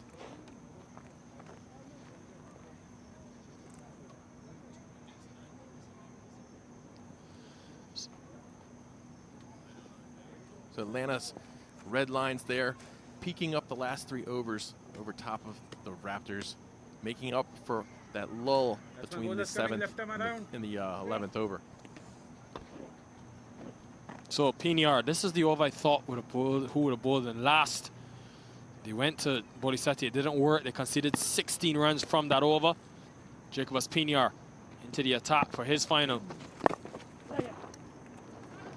Just be a single, playing the situation well. Nasser Hossain, haven't mentioned him too often, but you look at the impact that he's made. 2 wickets with his off spin. A man with so much experience. Well over 200 matches at the highest level. Then would have, 100 matches at the highest level, and then would have played a lot of franchise cricket. Seen him in the T10 for the Pune Devils. Caused problems against those power hitters, but he's played this situation well. I thought he started a bit slow, especially with Rishi Pandey at the other end, but then he's just shown the value of taking the game deep. It tells you about experience and the value of having experienced players in your middle order and in your team. This could have easily gone south for the Fire. Could have easily lost 2 or 3 wickets in the middle in clusters and lost this game. But so far, so it looks to be that they'll get home from here, and just 19 runs required. Yeah, he's been very steady for the Fire, to say the least.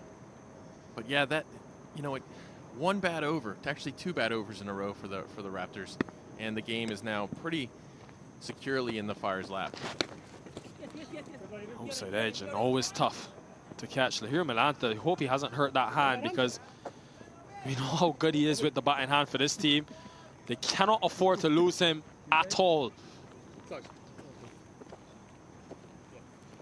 Just been tough to deal with this surface because it has gripped.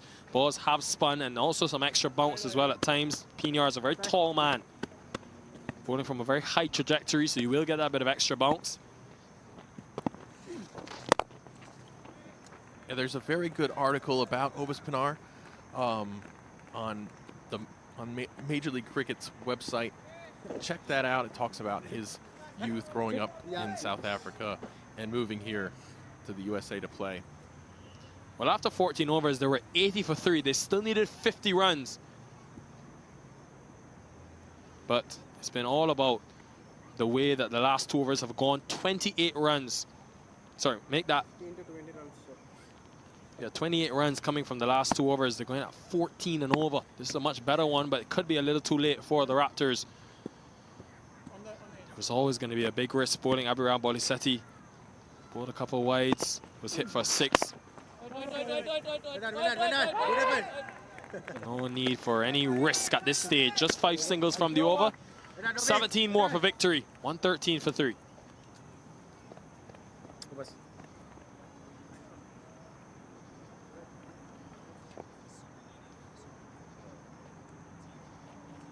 Yeah, we did see that rough over from Boliseti there. But if I know Abhiram Boliseti, I know he'll come back on fire the next game. He usually answers bad games with good ones.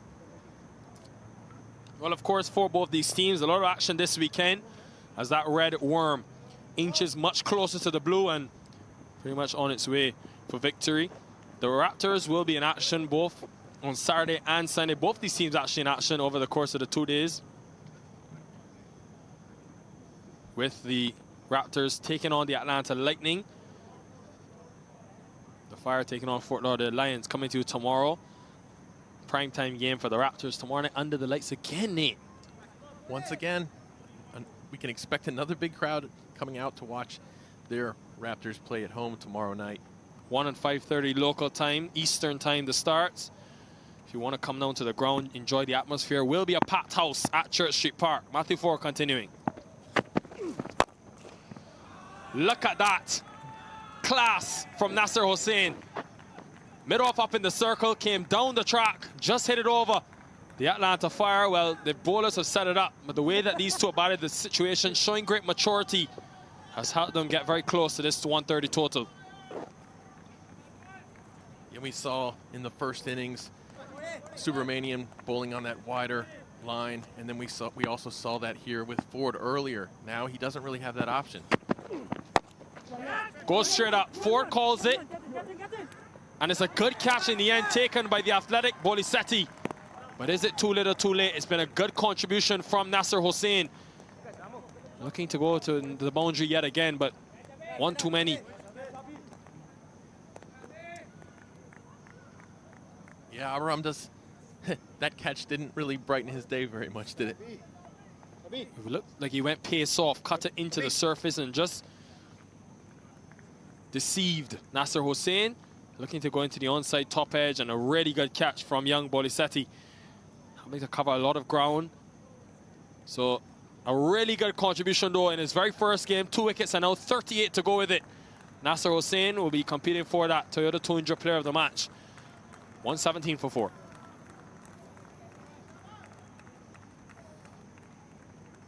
Lieb Sauerman comes to the middle. Has batted pretty much throughout this order. We've seen him come at number 3, at 5 at times. Today, Watson at number 6. With just 13 runs needed, less than 5 runs and over, you expect them to coast home from here, the Atlanta Fire, especially with Jamar Hamilton still there at the other end. Sauerman has not batted here before that I'm aware of, so this will be interesting. He'll gain some experience heading into the rest of the weekend. Look at the power from Jamar Hamilton. From the minute it left the bat, you just knew it was sail over the road for 6. That is going to be one of the best cricket shots I've ever seen in my life. Just look at how quickly his hands went through that ball. That was Vivian Richards-esque. That was beautiful. Right down the road here, we have the USA Baseball headquarters. They would have applauded that shot for sure. My, oh my. I'm going to have to take another look at that one, Nate Hayes. Whew, that was pummeled. Just be a single this time. Much better correction from Matthew Ford. Nate Hayes, there's nothing to say after this. My, the sound off the bat. That square boundary is not small by any means. Fetch that. Now, did I over-exaggerate, Nate? No, I think that was a I think that was an amazing shot, to be honest. I mean, the trajectory of it and everything, it was just beautiful. That is going to hurt. You have someone into the body, under edges. Showing a lot of courage. Not seeming to pain him too much. Matthew Ford has been expensive. Picked up the wicket in the over, but he's conceded 11 runs. And the last 4 overs have just gone south for this Morrisville Raptors team. Lieb Sauerman, new addition. He's been good with both bat and ball. Ball to a lesser extent, but he's played some crucial innings for his team. Just look at the camera work that we have on display in this premium coverage. Nicked and gone. A second for 4. You just wonder, is it too little, too late? But it is another wicket for the Morrisville Raptors. Good catch by Lahiro Malanta. This is where those 7 wickets in hand a couple overs ago have, paid off for Atlanta. Excellent catch. Look at Lahiro there. I keep talking about the wicket keepers making these excellent, spectacular gymnastics and catches, and they keep doing it. It's making my night. Typical commentator's curse. Just mentioning Sauerman's good contributions this season. Gone without scoring, but pretty much home from here. The Atlanta Fire, 124 for 5.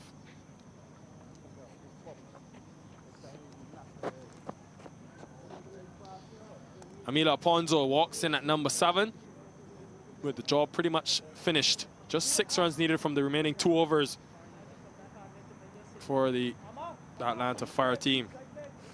Jamar Hamilton has been good at the other end, 21 from 17. We'll want to see it home for his team. Ford has toiled hard. He's been expensive, but he's picked up 2 wickets. Just thought maybe he was brought into the attack a bit too late. He is a natural wicket taker. You want to have him in the power play or early on because you're only defending 130 runs. All this food for thought for Dane Pete to look back on. Yeah, certainly they would have wanted 1 or 2 more wickets in the power play. Morrisville has done a great deal just to make this into a game. You know, those 4 or 5 consecutive overs where the run rate was lower than 5. That was peak Morrisville Raptors cricket right there. 1 hit away now, Jamar Hamilton, 6 needed. Shiva Kumar Duvarapu into the attack. And you just wonder, I know we keep talking about it, but really is so important. The 13 deliveries left behind. They just faced 17.5 overs, the Morrisville Raptors, which could be costly, will be costly. 6 needed from 11 deliveries. You want to go for glory right now, Jamar Hamilton. Goes for it. I tell you, the sound off of this man's bat. So grateful that we have our stump mics in this premium broadcast so you can hear it at home. Of course, this 2022 Toyota Minor League Cricket Championship presented by Sunoco. This is the second season of this minor league, but the first time we've had this advanced coverage. It's been truly extraordinary, to say the least. One of the highlights of the 2022 season, if you ask me, has been this premium coverage. I look forward to it every week. It's at the top of my list of every game I'm going to watch, especially when they're at a nice venue and the competition is stiff. This weekend is so good because every one of these games matters so much. The players are very good, and the ground is great. Run out chance. Hamilton is so quick though. Nate, you speak about the privilege of watching it every week. Imagine me. I've been involved every weekend. It's been truly a joy just to work in this setup with so many different angles to view the action. Replays like that. Hamilton home by a mile. It's very quick, Jamar Hamilton. He wanted back the strike because he wants to hit the winning runs. Just 4 away the Atlanta Fire in what will be such a crucial win.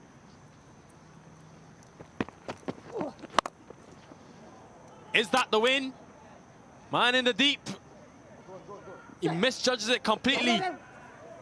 And I think it may have just been given for just a single, I think it is. Now, the key was, did he hold the ball whilst he was outside the boundary rope? Remember, the umpires don't have the luxury of seeing it a second time. That is a very rare misplay by Adi Padala there. Very rare to see him misjudge a ball, especially that badly. He's a very good fielder. He's one of the top fielders in the league, if you ask me. Just completely misjudged the catch.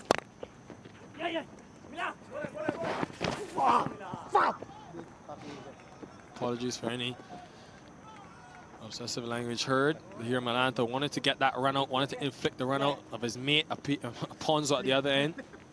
Of course, this tournament wouldn't be possible without our corporate sponsors on board this season. Dafa News, Sunoco, and our title sponsor, Toyota, for the second season. It's been great seeing some of the Toyota Tundra action as well. Jamar Hamilton actually sitting down in the Toyota Tundra with Cornet Dry this week. Check that out on the minor league social media pages. Such a character, Jamar Hamilton. Definitely the league has done a good job of highlighting some of these characters with these Toyota Tundra ads that we've seen. Of course, last weekend we saw the Philadelphians sit in the Toyota Tundra. Dot delivery. They had to get a man from Barbados to be in the Toyota Tundra. Mario Rampersad from the Philadelphians sat in the front seat alongside Liam Plunkett. Yeah, I was there for the filming of that. That was an awful lot of fun. And yeah, Mario and Liam, they actually, when they drove up to the ground, it was the very first time that they had either of them had seen the ground. So it was great. You got to see their reaction right there in real time. 19 overs done and dusted, 128 for 5.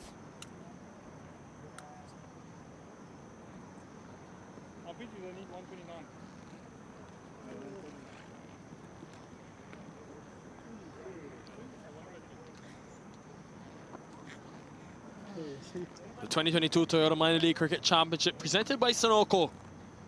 this weekend. Probably the most important of the 8 that we've had so far, because you look at this Southern Division, 3 teams fighting for 2 spots. These 2, as well as the Atlanta Lightning, who will be in action tomorrow evening against this Morrisville Raptors team.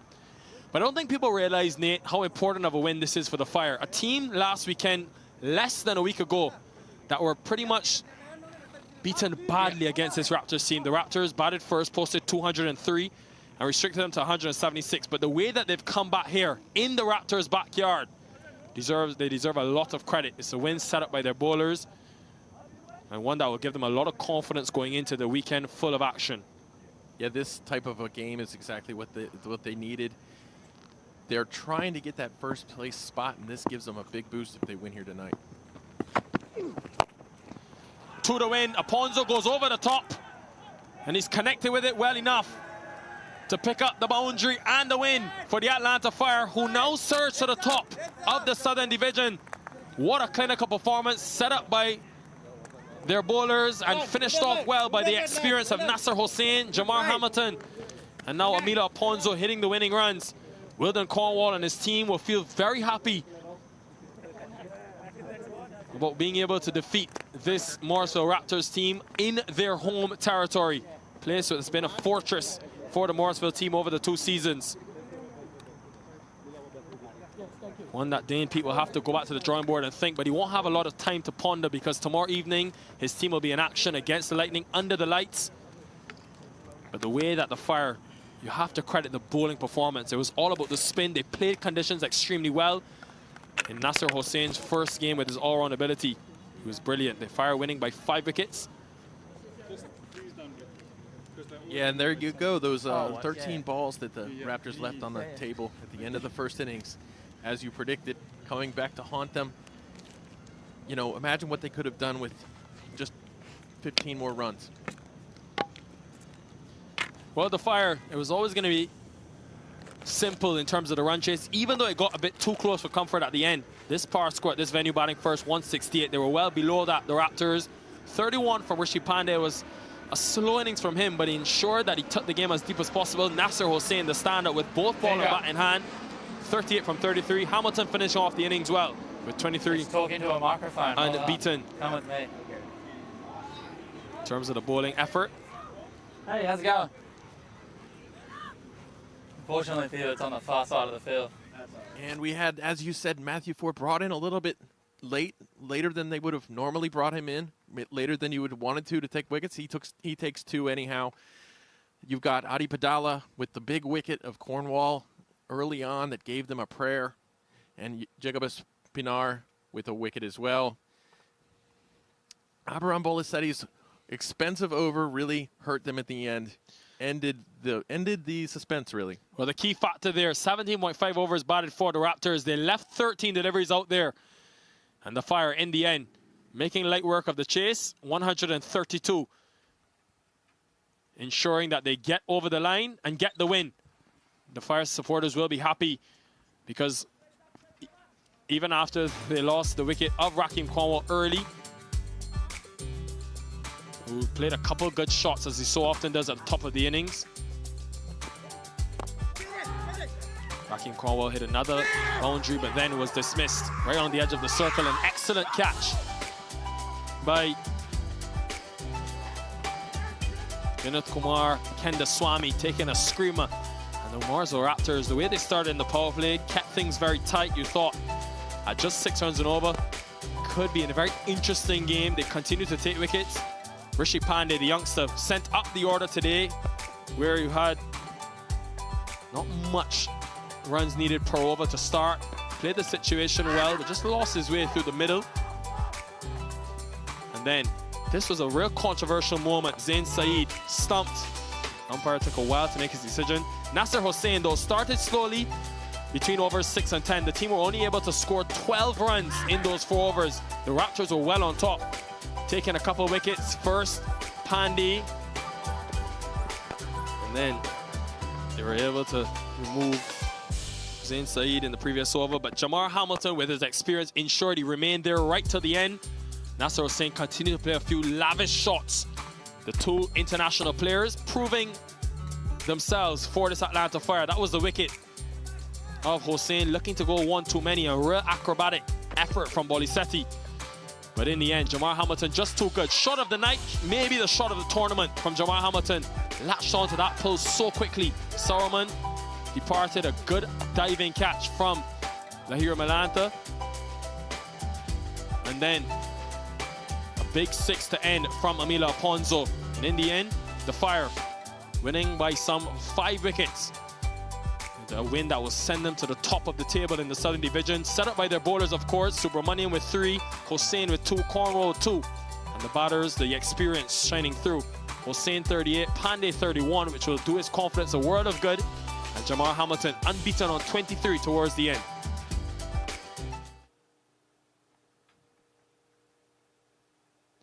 Well, one of the men that made a huge difference for this Atlanta Fire team today, Atindra Subramaniam. 3 wickets for you, Atindra. It's been a tough season for you. It's been up and down. How good was it just to get some wickets under your belt and make a contribution for your team? Yeah, I felt pretty good. I think at some times it was I wasn't bowling the lengths I wanted to, but I think the wicket really helped me. And if I pitched it in the right spots, I think results came. And yeah, results came, and it was seam moving a lot. So I think that helped me a lot. And yeah, I felt good. Tell me about today. You came into this knowing that your senior bowler, someone that you bowled a lot with, Cornet Dry, wasn't there in this game.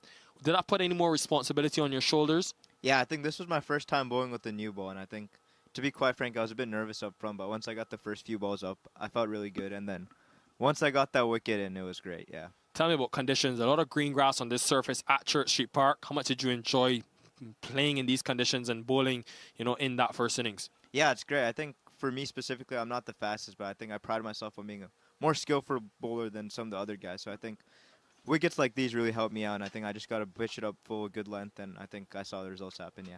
Final question, Atindra. This is a very important weekend for the Atlanta Fire. What will this win against a team that just beat you 5 days ago do for the confidence of the overall squad? Yeah, I think without our key players like Cornet, Aaron, and Steven, and still to pull off a big victory like this, it's great for us. And I think it just shows us the power we have in the back end and like the bench strength. So once we do get our full strength, we should be able to dominate, and we're looking to win the whole tournament eventually. Well, Atindra, all the best to you. 3 for 23 today. You were a real difference maker for your team. Look forward to seeing what you can produce this weekend. Yeah, thank you so much. Thank you, Nick. One of the many bright sparks in this minor league tournament that continues to be churned out. The Atlanta Fire, with a win, go to the top of the table, tied on 17 points with the Raptors. And now, those 3 teams tied on 12 games and 1 point separating the 3. This truly could be a very delicious end to the group stages, fitting to say the least, on a beautiful venue here at Church Street Park. Don't go anywhere, because tomorrow, in less than 12 hours' time, the Fort Lauderdale Lions against the Atlanta Fire, coming to you at 1 p.m. local time at Church Street Park, North Carolina. And then the blockbuster primetime encounter. And after today's loss, the Raptors will be desperate for a win against the Atlanta Lightning, a team also looking to make those final 2 places in those playoffs. It's been a real true pleasure to bring you the first night of action at Church Street Park. This is a state-of-the-art facility with some state-of-the-art coverage. We look forward to having you for the rest of this weekend. It's bye for now. You're watching the Toyota Minor League Cricket Championship, presented by Sunoco.